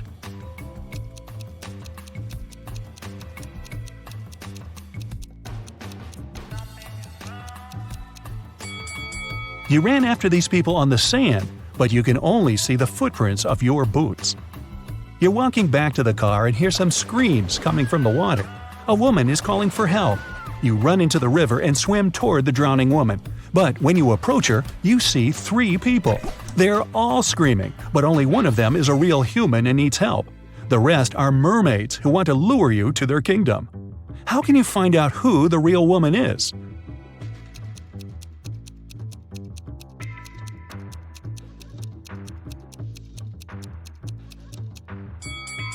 Dive and check who has a fishtail.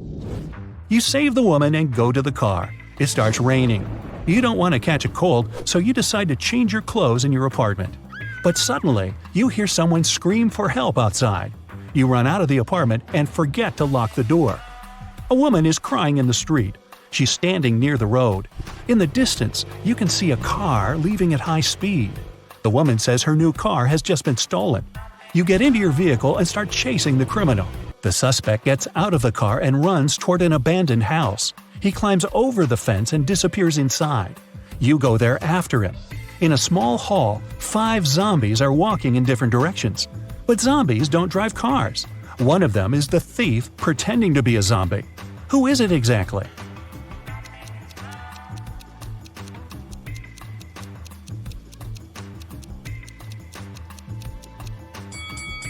Zombies don't sweat, but one of the creatures you see is covered with sweat. That's because it's the criminal who has been running away from you. You walk through the streets. There's a warning on a post about lizard people charging at the inhabitants of the city. You remember investigating this case, but you couldn't find these reptiles. Now you need to go to the park. For several days, a large werewolf has been scaring the residents there. You know that the werewolf has a wife, and she is the only person who can calm the monster down and help him return to his human form. You have found 3 girls. Each of them might be the werewolf's wife you're looking for. You ask his wife to approach him, but none of the girls admits she's the one you need. So you have to make your own choice.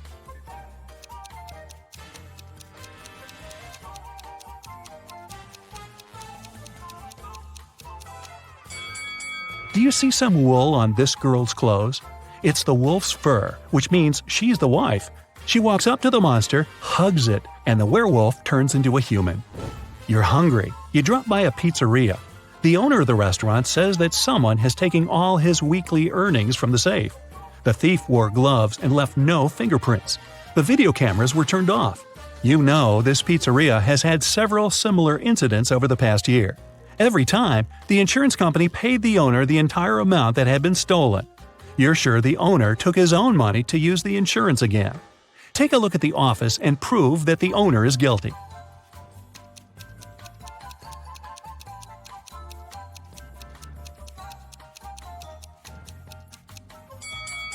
Look at the air vent. Behind the grated hatch, you can see the bundles of the stolen money you've been looking for.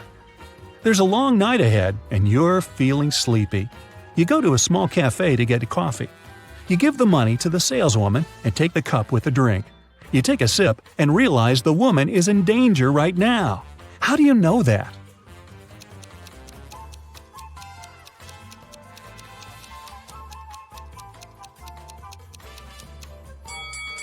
"Help me" is written on the cup she's just given you. You decide not to leave the cafe and sit down at the table. You can see a man in a black raincoat and hood sitting at the other end of the room. The girl behind the cash register is looking at him wearily. You look at this visitor for a few seconds and realize he's a vampire. What makes you think that?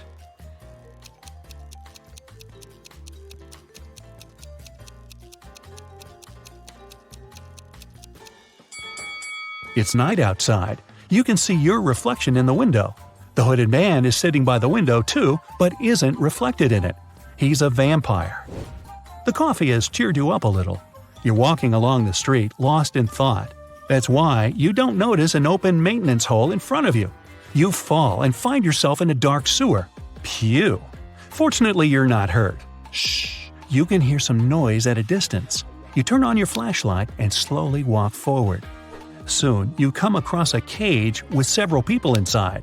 They say a mad scientist caught them and put them in this cage to conduct experiments. You need to free the prisoners. But where can you find the key? Carefully inspect the laboratory.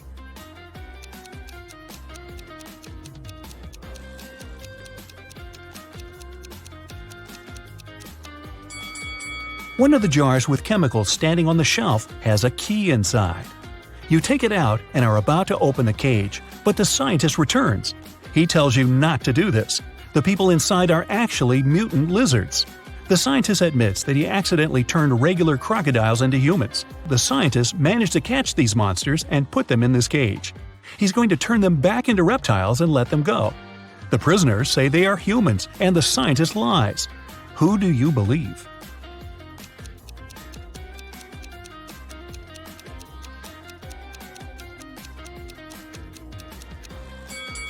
You decide not to open the cage. Inside, next to the people, you can see pieces of faded skin and scales. Snakes and other reptiles shed during molting. You believe the scientist, and he promises that he will soon fix everything. You're back in the street. It's as dirty and uncomfortable here as in the sewer. Nearby, a bolt of lightning strikes something. You hear someone screaming and run there. A multi-story building is on fire. An old lady is crying. She's left her cat in the apartment. Firefighters may not be able to save it, so you decide to do it yourself. You go up to the top floor using an old fire escape. It collapses behind you. Fortunately, you manage to jump into the window. You're in the old lady's apartment. Several floors lead to different rooms. You don't have time to check each of them. The fire is getting closer. Where is the cat?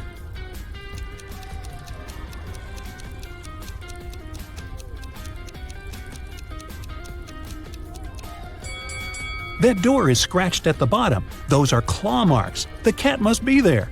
You open the door and see a big black cougar.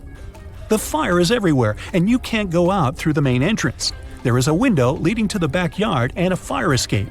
Where will you go?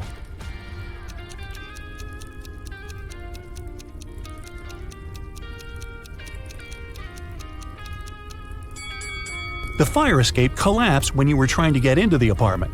In the window, you see the tree. It has stopped raining, but it's already morning. Tired, you reach your apartment. You turn the key, open the door, go inside, and realize that someone is here. How have you found out?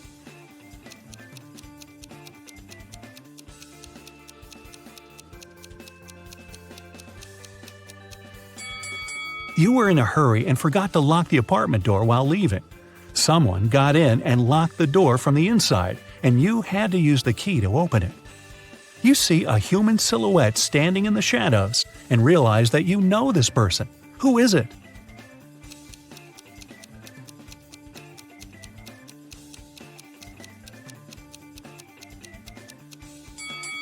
It's the woman who asked you to help her brother.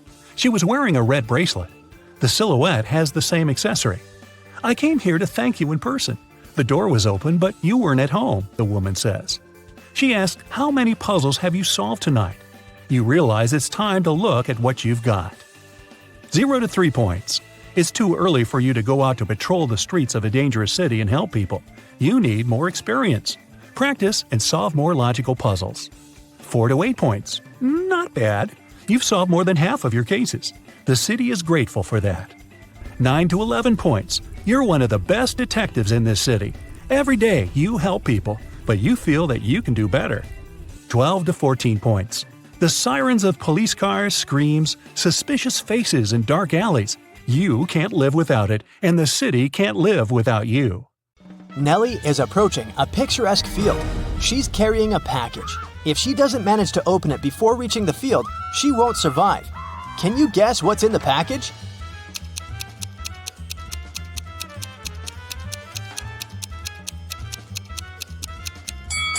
Nellie is skydiving. There's a parachute in her package. After a safe landing, Nellie decides to take a walk in a sunflower field. Can you help her spot 3 odd things about this area?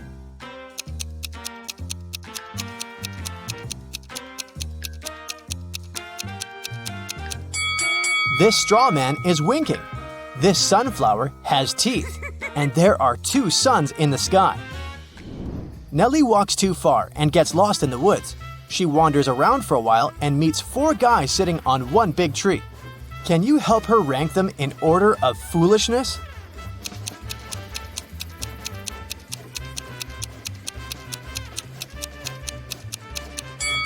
The fourth person is cutting the branch where he sits, so he's the silliest.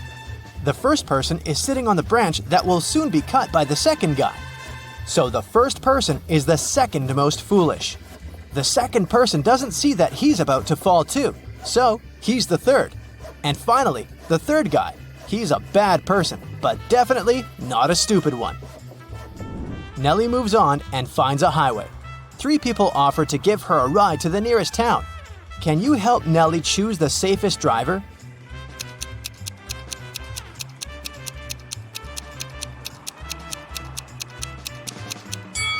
Take a look at this guy's car. Its tires are flat, and there's a puddle of engine oil spilled out of the car.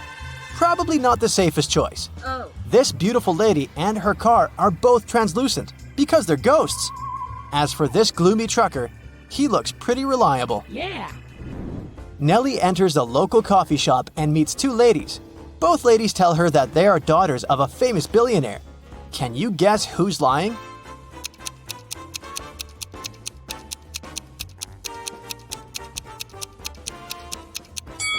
The lady on the right is a liar. The logo on her t-shirt is fake. Therefore, she's not rich. Nellie doesn't have any money to buy food. The coffee shop manager feels sorry for her and offers Nellie a free lunch. But first, she has to solve his tricky riddle. Nellie agrees. Here's the task. People have stepped on me, but not many. I never stay full for long. I have a dark side. What am I? Can you help Nellie win her free food?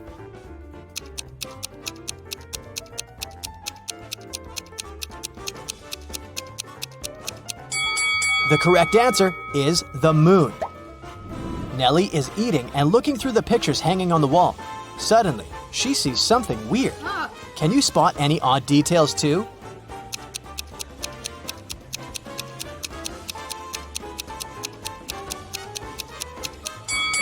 This person appears in both pictures, looking young and pretty, but the time distance between these 2 photos is 100 years. Nellie enters a flower shop and sees the owner putting bouquets in big vases. If he puts 1 bouquet per vase, he will end up with 1 extra bouquet. And if he puts 2 bouquets per vase, he will end up with 1 extra vase. How many vases and bouquets does he have?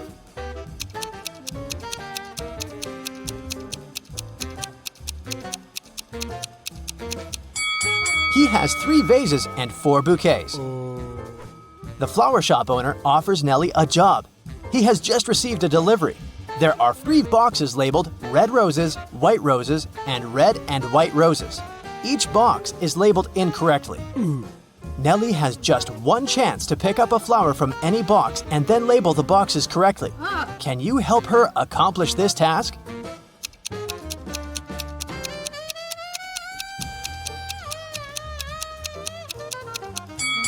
Nellie should take a flower from the box labeled as red and white roses. Since they're labeled incorrectly, this box should contain either red roses only or white roses only. Let's suppose that Nellie finds the red roses. Now she can label this box correctly. We know that the white box cannot have white roses. Therefore, now Nellie can label the remaining 2 boxes correctly. After earning some cash, Nellie decides to book a room in the local hotel to get some rest. The manager offers her to choose from 3 empty rooms. Can you help Nellie pick the best option?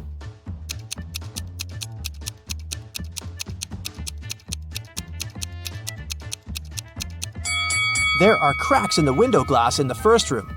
Very unsafe. And there's a zombie hiding under the bed in the third room. So, Nellie should choose the second one. Nellie locks herself in the room. She opens the window and stands nearby, breathing fresh air. Suddenly, she throws something out of the window. Nellie passes out very soon after doing that. That's a mystery because she's perfectly healthy and nobody did anything to her because the door is locked. Can you find any logical explanation for what happened here?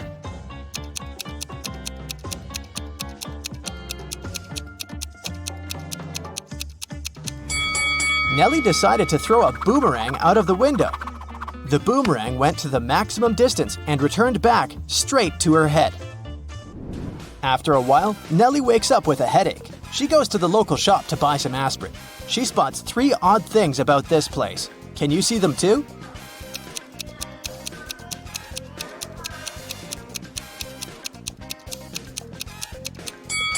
There's corn on the shelf along with napkins and toilet paper.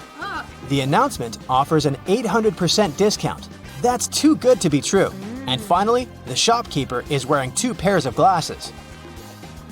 Suddenly, the shopkeeper begins to yell, "Someone stole my money!" And he locks the customers inside the shop and calls the police. They arrive and question 4 suspects. Maya says, "I came here to buy water for my 12 o'clock yoga class. I'm 20 minutes late because of you." Bob says, "What's the point of stealing cash? Everyone knows that people use cards nowadays." Lily says, "This shopkeeper is a bad person. He deserved that." And Nellie replies, "Sorry, I was focusing on my own purchase. I didn't see anything suspicious." After hearing that the officers had arrested 1 person, can you guess who?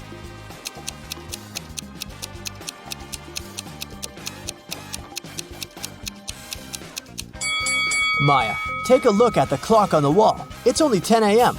She's not late, therefore she's lying. Nellie is walking down the street. She sees a cozy garage sale organized by Miss Green. The fixed price for any item is only $1. Amy buys an old dress. Phil takes this beautiful antique vase, and Vivienne purchases a shabby vintage suitcase. Nellie comes over to Miss Green and says, Oh, "Madam, you've just sold an expensive thing for a song." what? What does she mean? Can you guess?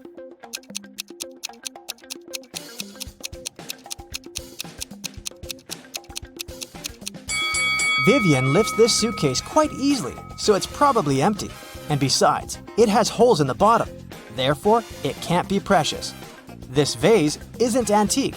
It has a sticker from a dollar store. Although this dress is dirty and torn, it has a large, expensive brooch pinned to it, so many gemstones can't cost just $1.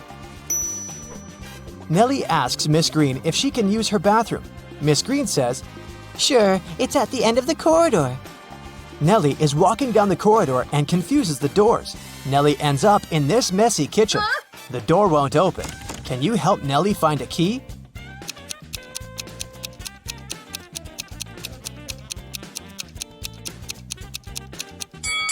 It's in the teapot. And Miss Green enters the kitchen and tells Nellie, I'm a witch, young lady, and I'm gonna give you a gift if you manage to solve my riddle. Oh, yes. Nellie agrees. Here's the task. It starts with T, it ends with T, and it's full of tea. What is it? Can you solve this mystery?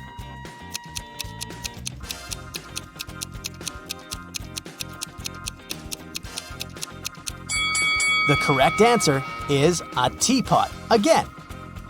Miss Green brings Nellie to her dusty basement and says, One of these 3 doors leads to a magical world, and the other 2 are fake.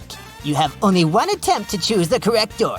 Good luck. Oh, yeah. Can you help Nellie out?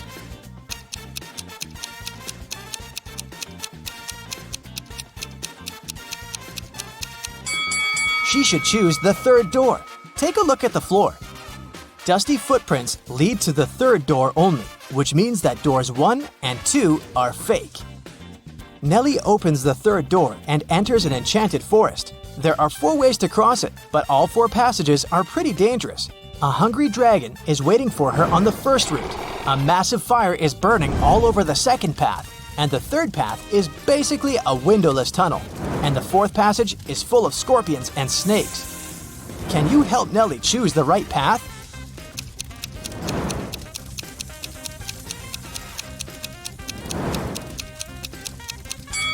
She should pick the 3rd way. The tunnel doesn't have windows. But who said it doesn't have an exit? Nellie walks the tunnel and finds herself in a beautiful castle. The guard says, This castle is yours if you manage to crack my riddle. I can fill a room, but I take up no space. What am I? Can you help Nellie win the castle?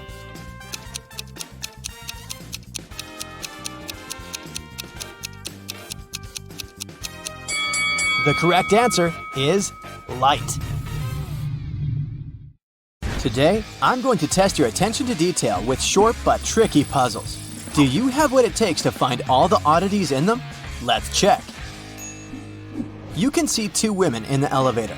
One works in this building, while the other came here for an interview. Can you guess which one works here?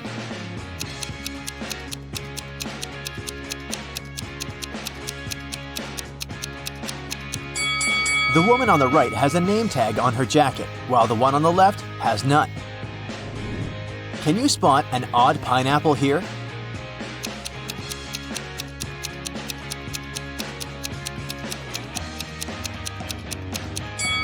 It's this one in the corner. It has 3 leaves, while all the rest have 4. Okay, let's make it harder this time. Do you notice anything weird in this picture? Hurry up! A tap coming right out of the tree doesn't look right, and a purple coconut looks sort of off, right? You've got 3 desserts before you, but only one of them is safe to eat. Can you choose the right one?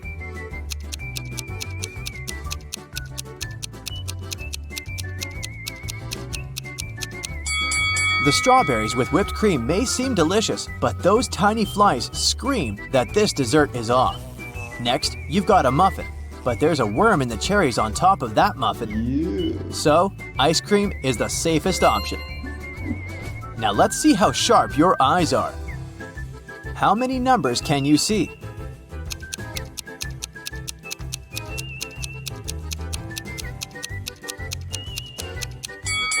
The numbers on the screen are 1, 2, 3, 7, 5, 0, 8, 6, 9.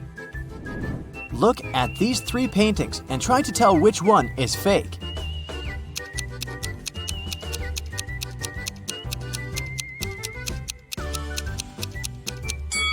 The second one. It's labeled as having been painted in 1950, but there's a lion looking at a smartphone in it. How could there be smartphones back then? You're lost in the woods, cold, and so very hungry. Suddenly, you walk out to a clearing where you see 3 cozy-looking houses. Check your survivor's instinct. Which one do you think is safe to enter?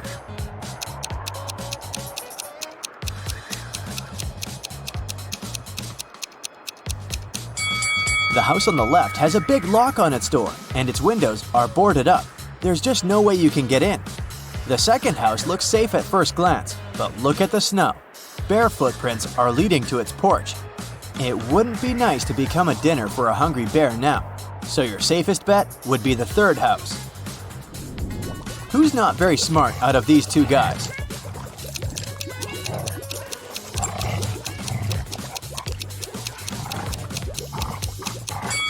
Well, giving your cat a wash from time to time isn't that bad, although the kitty sure wouldn't like it, so the guy on the left is doing fine.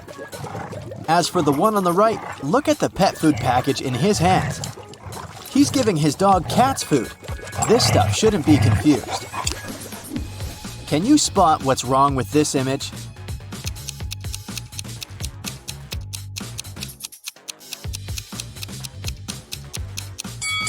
The woman sitting in the armchair has 2 different slippers on her feet. The painting on the wall seems to be from 2 different time periods at once. There's a Victorian-era man with a digital camera hanging from a strap on his neck. Which of these 3 pictures has something wrong in it?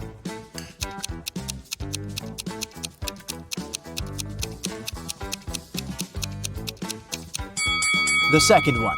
The girl in it is eating her soup with a fork. One of the kids in the picture snuck out of the bedroom through the window at night and came back. Who was it?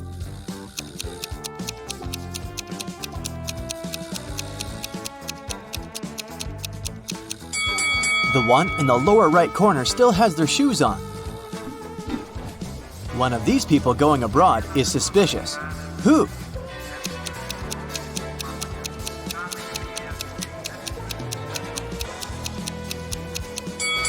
The woman on the right is going to Indonesia, but she's got a warm coat and a scarf packed in her suitcase.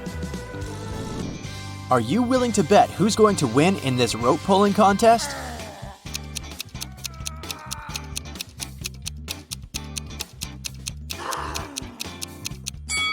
If you placed your bet on the right-hand team, you've got it. There's more than one person on their side. They're just hidden outside the frame.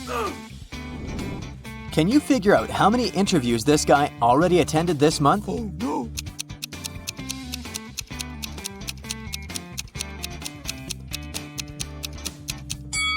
He's done 5 out of 6. There are 6 post-it notes on the calendar, but a little movable square indicates the current date is on the 26th. His next interview is on the 28th. This room has something wrong, but I can't see it. Can you?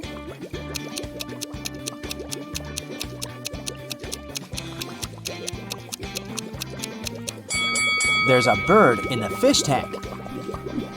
Which hand is the odd one out?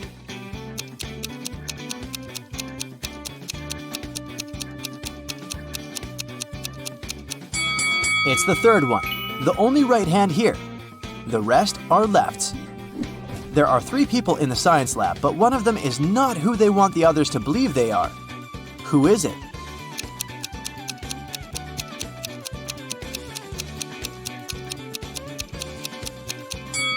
It's the guy on the right. He's wearing a fake ID badge on his lab coat. This hall is full of extravagantly dressed guests, but one of them is more extravagant than the rest. They're a ghost. Can you spot them?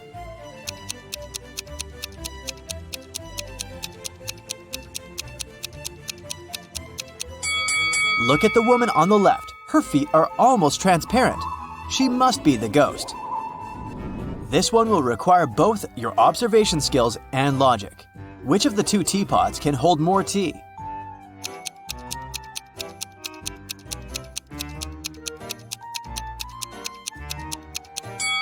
The one on the left is taller, but the one on the right is broader, so they can hold an equal amount of tea.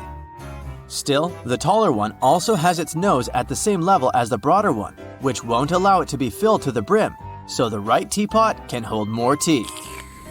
Which one of these 3 people came to this cafe not alone?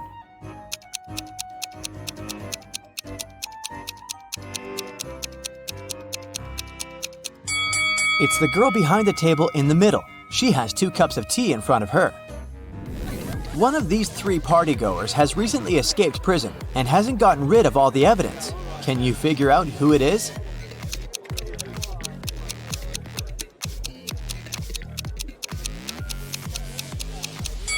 It's the guy on the right. He still has handcuffs hanging from one of his hands. An art exhibition owner has sold a painting to a private collector.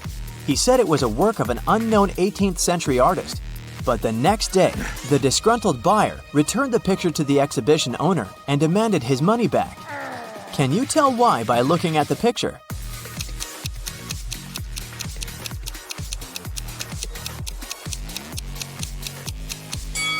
Well, there shouldn't be an airplane in the painting if it was genuinely from the 18th century. Someone broke into a house in a rich neighborhood and got away with a lot of valuables. The police had a suspect and stopped by his home. The suspect said he hadn't left his home since the day before, but the police officers knew he was lying. Can you guess why?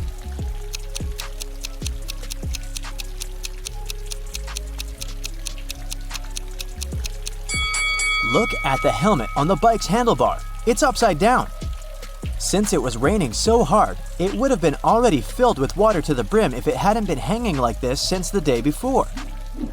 A police officer approached a man sitting in a car parked next to a hotel's front door and issued a parking ticket.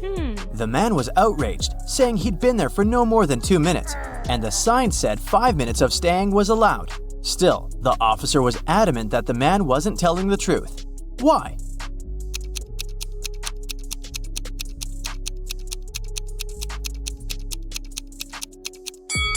There had been a heavy snowfall and just too much snow on the man's car hood and roof. If he had arrived just 2 minutes before, the snow would have been blown away by the wind or melted. There are 3 passports before you, but only 2 of them are real. Which one is fake and why?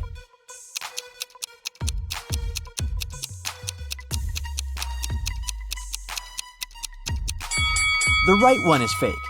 Passport photos should be taken against a white background, and this one has something else in it. Which of these two people here is asking for trouble?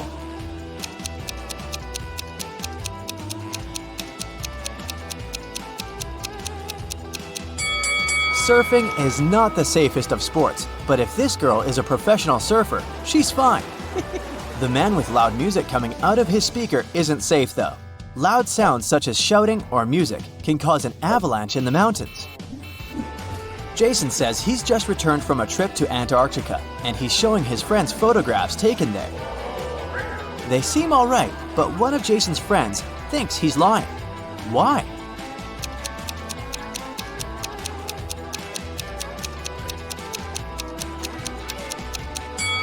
Look at Jason's face. He has tan lines from the sunglasses. Two best friends, Emily and Luna, came to a popular and expensive hair salon. At first, the administrator told the girls they had just one available hairstylist. But after making a phone call, she happily announced she had found another hairdresser. Emily and Luna could have their hair done at the same time. But in the process, it dawned on the girls that one of the hairstylists was fake. Which one?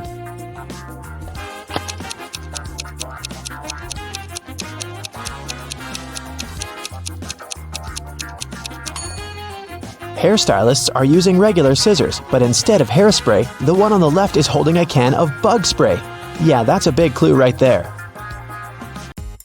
Mary and her younger brother Alex were mushroom hunting in the forest.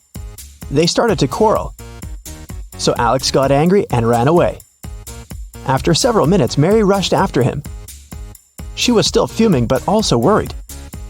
Soon, the girl reached a small river. A man was sitting on the shore. "Did you see a teenager here?" Mary asked. "Yep, he's just taken a boat and made it to the other side." But Mary didn't believe the man. Why?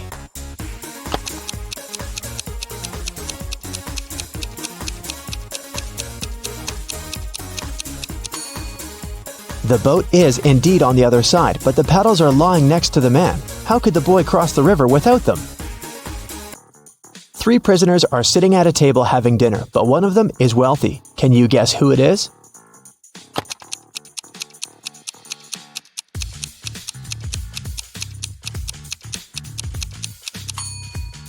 It's not the guy with the steak and shrimps. The little tag on his shirt reveals he's a chef, and he likes to prepare a special treat for himself. The guy with the jewels shows that he's well off, but in prison, jewelry is basically worthless. It's the third guy. Wealthy people try to keep a low profile in prison, not to be targeted by others. That's why he doesn't flash any valuable possessions or his status. It's Friday and all the students have gathered in a big lecture hall to take the end of term exam. The teacher has been informed that one student is going to cheat. Can you tell which one? Pay attention to every detail.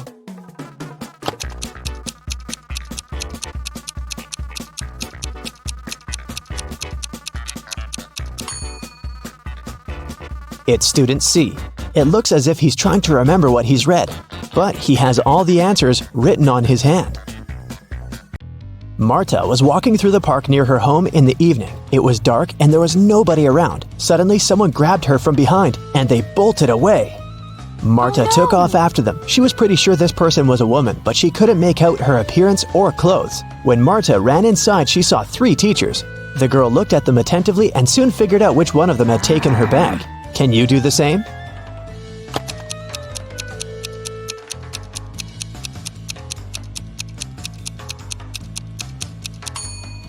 The woman in the middle wouldn't be able to run away with a cast on her leg. The one on the right doesn't have anything in her hands. Where would she hide Marta's bag so quickly? But the woman on the left has a big shopper bag on her shoulder. A real teacher wouldn't need to carry it in the classroom, so she was definitely the one who took the bag. Jonathan sneaked out of the house late in the evening to meet his girlfriend. The teenager thought he was extremely careful and quiet, but his whole family knew about his plan. They were aware the guy would return at midnight, so they decided to make a bet. The one who would see Nathan first when the guy started climbing the fence would be the winner. The prize would be no chores for them for 1 week. So as to not fall asleep, Nathan's dad switched on the TV. The teen's grandfather settled in the living room to read a book. The grandmother went to the kitchen to make a pizza, and Nathan's mom went to her room, sat down on the floor, and started to meditate. Who's going to be the first to spot Nathan when the time comes?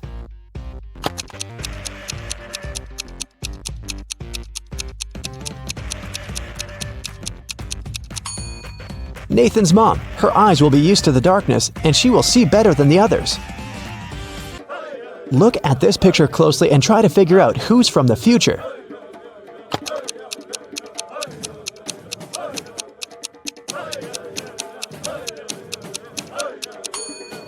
Well, I'm pretty sure there was no flashlights in the Stone Age, so it has to be this guy here.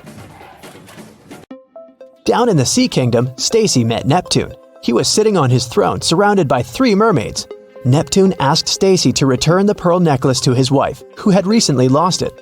Luke happened to have found the necklace on the shore. Can you guess which mermaid is Neptune's wife, so Luke can give it back to her?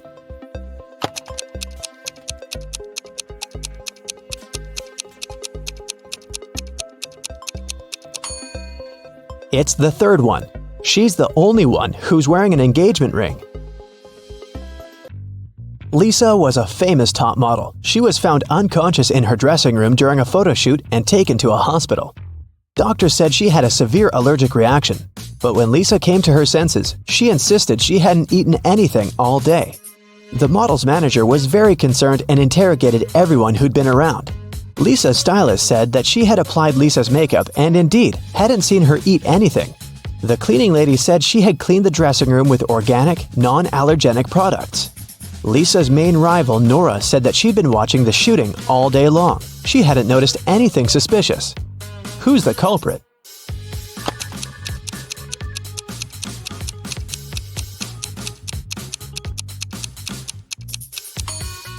It was the stylist. Lipstick was the only thing Lisa could have swallowed that day.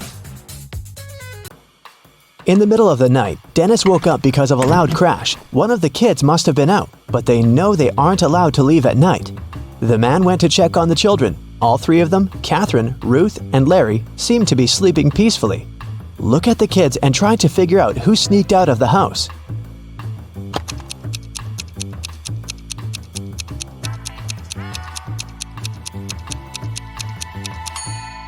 It was Ruth. There's a dirty sneaker hidden behind the curtain and several pieces of French fries under her bed. Brenda was traveling by train. It was scorching hot in the carriage. The girl took off her gold bracelet decorated with diamonds and put it on the table in front of her. Several minutes later, the train entered a tunnel, and it got pitch dark. When the tunnel was left behind, there was no bracelet on the table. Brenda was shocked. "Someone's taken my bracelet!" There were just 3 other people in the compartment. Helen said she'd been sleeping. Rachel was reading a book on her phone, and Gregory had gone to the bathroom even before the train entered the tunnel. Who took the bracelet?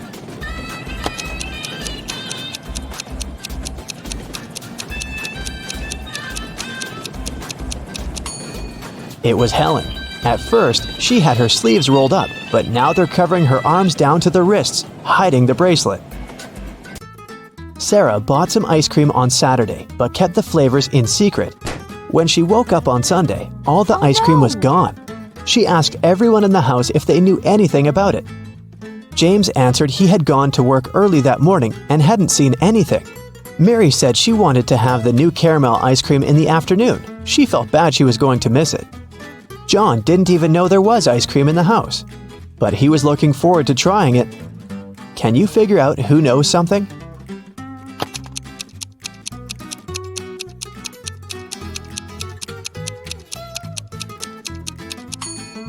It's Mary. The ice cream flavors were a secret. She couldn't be sure there was a caramel taste among them.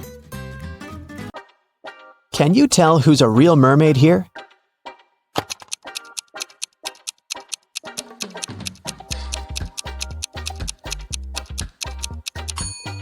The second one is a guy, so he definitely isn't a mermaid. The girl on the right is chilling in the sun, and she's out of the water. Mermaids wouldn't do that because they dry out in the sun. So the real mermaid must be the one on the left. There were some thefts at the supermarket. There were 3 cases in total, in January, April, and June. The security camera recorded these videos. The security officer tried to have a closer look and suddenly noticed one detail.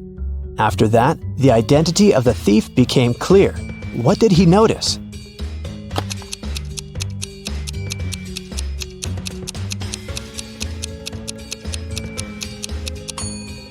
It was the pregnant woman. The attentive security officer noticed that in January, she looked about 6 to 7 months pregnant. In June, she looked the same. Seems like it's the mysterious case of the baby bump that was really a canned ham. One day, a thief decided to rob the local bank. He came up with a brilliant plan to dress up as one of the bank tellers and try to sneak into the vault. As he was approaching the vault, he saw a security guard standing right in front of the door. The robber hadn't anticipated this, so he hid and watched the guard carefully when one of the actual bank tellers walked up to the door. The security guard said 12. The worker answered 6 and got in. Then another teller came up to the vault. When the security guard said 6, the person answered 3 and was granted access. The thief nonchalantly walked up to the security guard when the guard said 10. The robber confidently answered 5. He was arrested immediately. So why was the thief's answer wrong, and what could he have answered instead?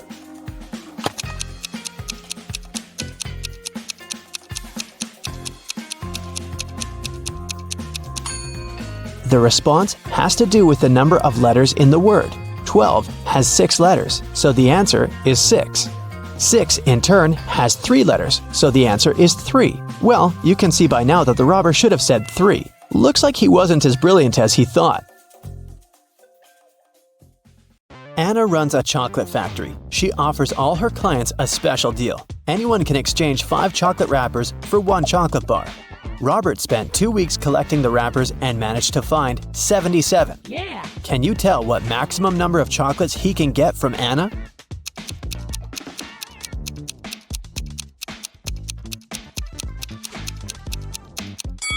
Robert can get a total of 19 chocolates. Here's how it works. First of all, 77 wrappers can be exchanged for 15 chocolates with 2 wrappers left. After unwrapping the new 15 chocolate bars, Robert will be able to exchange 15 wrappers for 3 more chocolates. Now he can use the remaining 2 wrappers and the new 3 wrappers to get 1 chocolate bar. 15 plus 3 plus 1 equals 19. Henry is an astronaut from Earth. He landed his spaceship on another planet in an unknown galaxy and began to explore the city and its citizens. Very soon, Henry felt a desperate need to go to the restroom, but when he saw these 2 doors leading to the ladies' and gentlemen's bathrooms, he got really confused. The problem is that Harry doesn't speak the local language, and he can't ask which door is for men and which is for women. Thankfully, he met a local guy, Mo, who could understand English. But he can speak only his native language. What 2 questions should Henry ask to figure out the right door?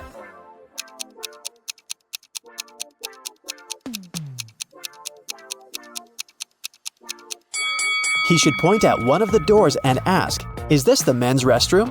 Then he needs to remember Mo's reply and ask, "Am I a man?" If Mo says the same word, then the restroom Henry is pointing at must be for men. And if Mo says a different word, the restroom is for women. There were 9 candies in a box. 9 people took 9 candies, but 1 candy is still in the box. How can it be possible?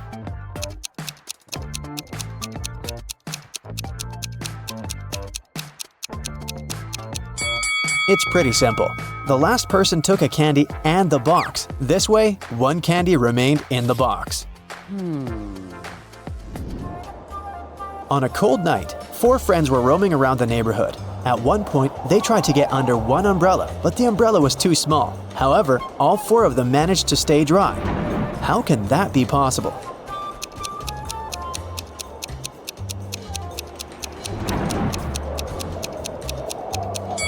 It's possible because it wasn't raining. Meet Erica and Jim. Do you have any idea why he pushed her?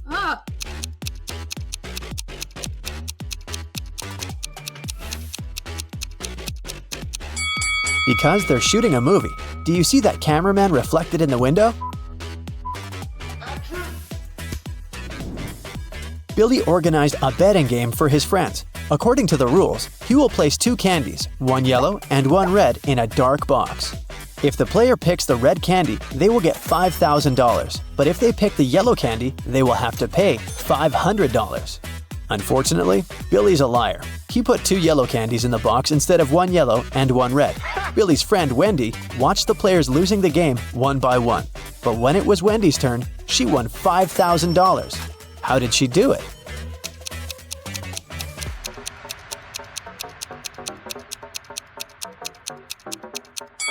She picked a candy and, without showing it to anyone, ate it. Then she picked the remaining candy, which was yellow, and showed it to everyone. Billy had to admit that the first candy had been red. Otherwise, everyone would find out he was a liar. Nina went speed dating and met 3 handsome guys. The next day, each of the guys asked her out. Can you help Nina make the best choice?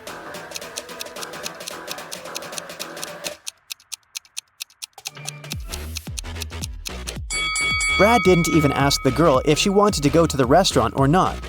Besides, he's pretty rude and bossy. She barely knows Rob. It's not safe to go to his place alone, so Nina should choose David. He looks nice and polite. Hello. Amy has 2 strings. The only thing she can say for sure is that when you light one end of either string, it takes exactly 1 hour to burn. Can you help Amy measure 45 minutes with the help of the strings?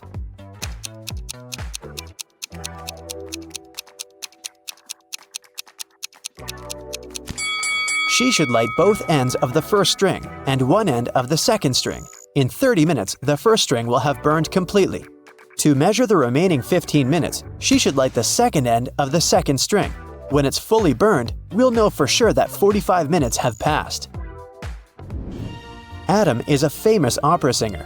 He's going to perform for the king and queen for 7 days in a row. In return for his work, they should pay him 1/7 of a gold bar per day. Adam doesn't accept prepayments. He requires a daily payment, which is 1/7 of a gold bar. What's the fewest number of cuts they should make to be able to pay Adam each day?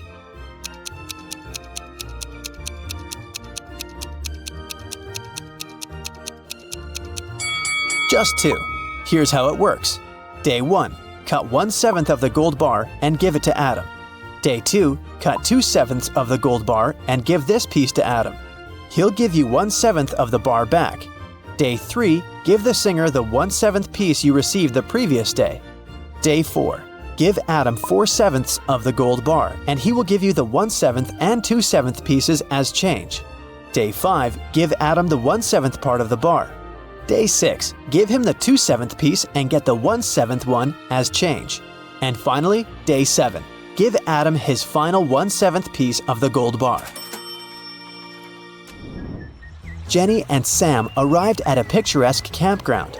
They had to set up a tent. There were 3 good spots, in the forest, in the field, and near the lake. Which place should they opt for?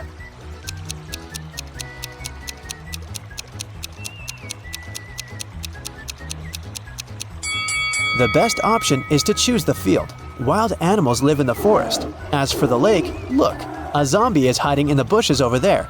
Probably not the best neighbor.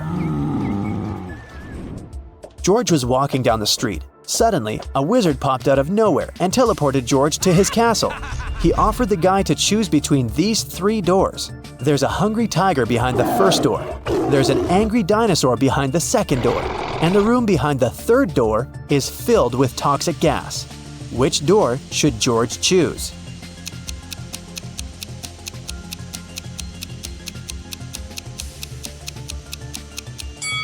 The second one. Dinosaurs went extinct millions of years ago. Jerry has an apple tree. The number of apples on his tree doubles every week.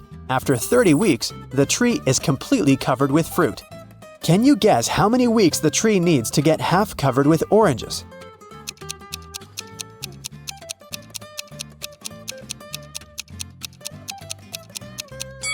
Oranges don't grow on apple trees, but if I asked you about apples, the answer would be 29 weeks. Because, as we know, the number of apples doubles every week. In the ocean, there's an island. On the island, there's a house. In the middle of the house, there's a glass of water. Inside the glass of water, there's a coin.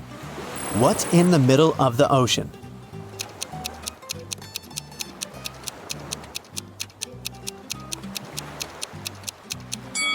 The correct answer is simple, the letter E. Harry went to a party. He liked these 4 ladies. He wanted to talk to one of them. Which one should he choose?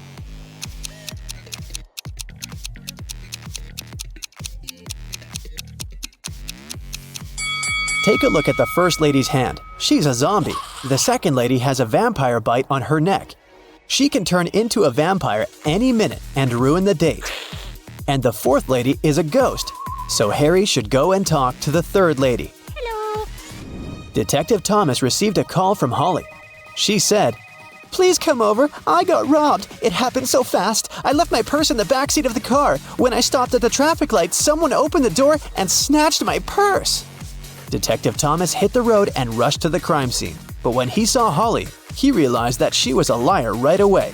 How?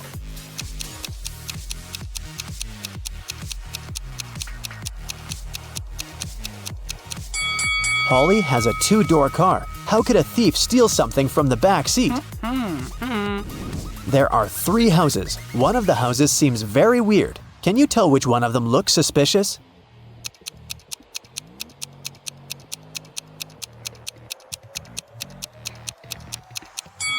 Look at the footprints. They lead to and from houses 1 and 3, so people come and go from those houses. As for the second house, the footprints only lead in one direction, inside. People come in, but they never go out. Take a look at this messy floor. Can you count the number of laptops that you can charge with the help of these extension leads?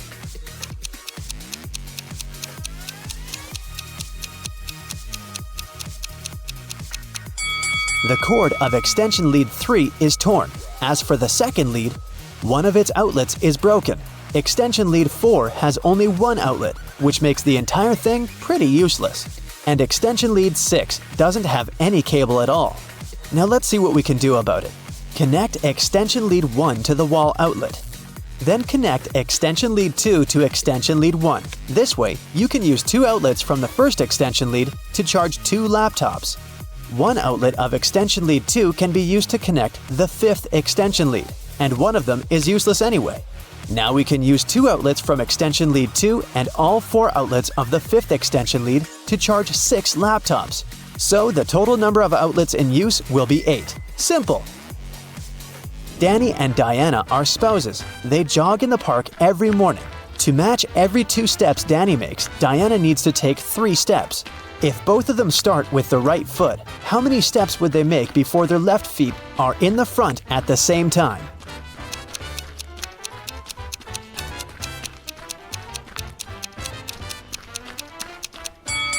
They'll never reach that goal. Here's how it'll go. I'm a 5-letter word under you. Remove the first letter and I'm above you. Remove the second and I'm around you. Who am I?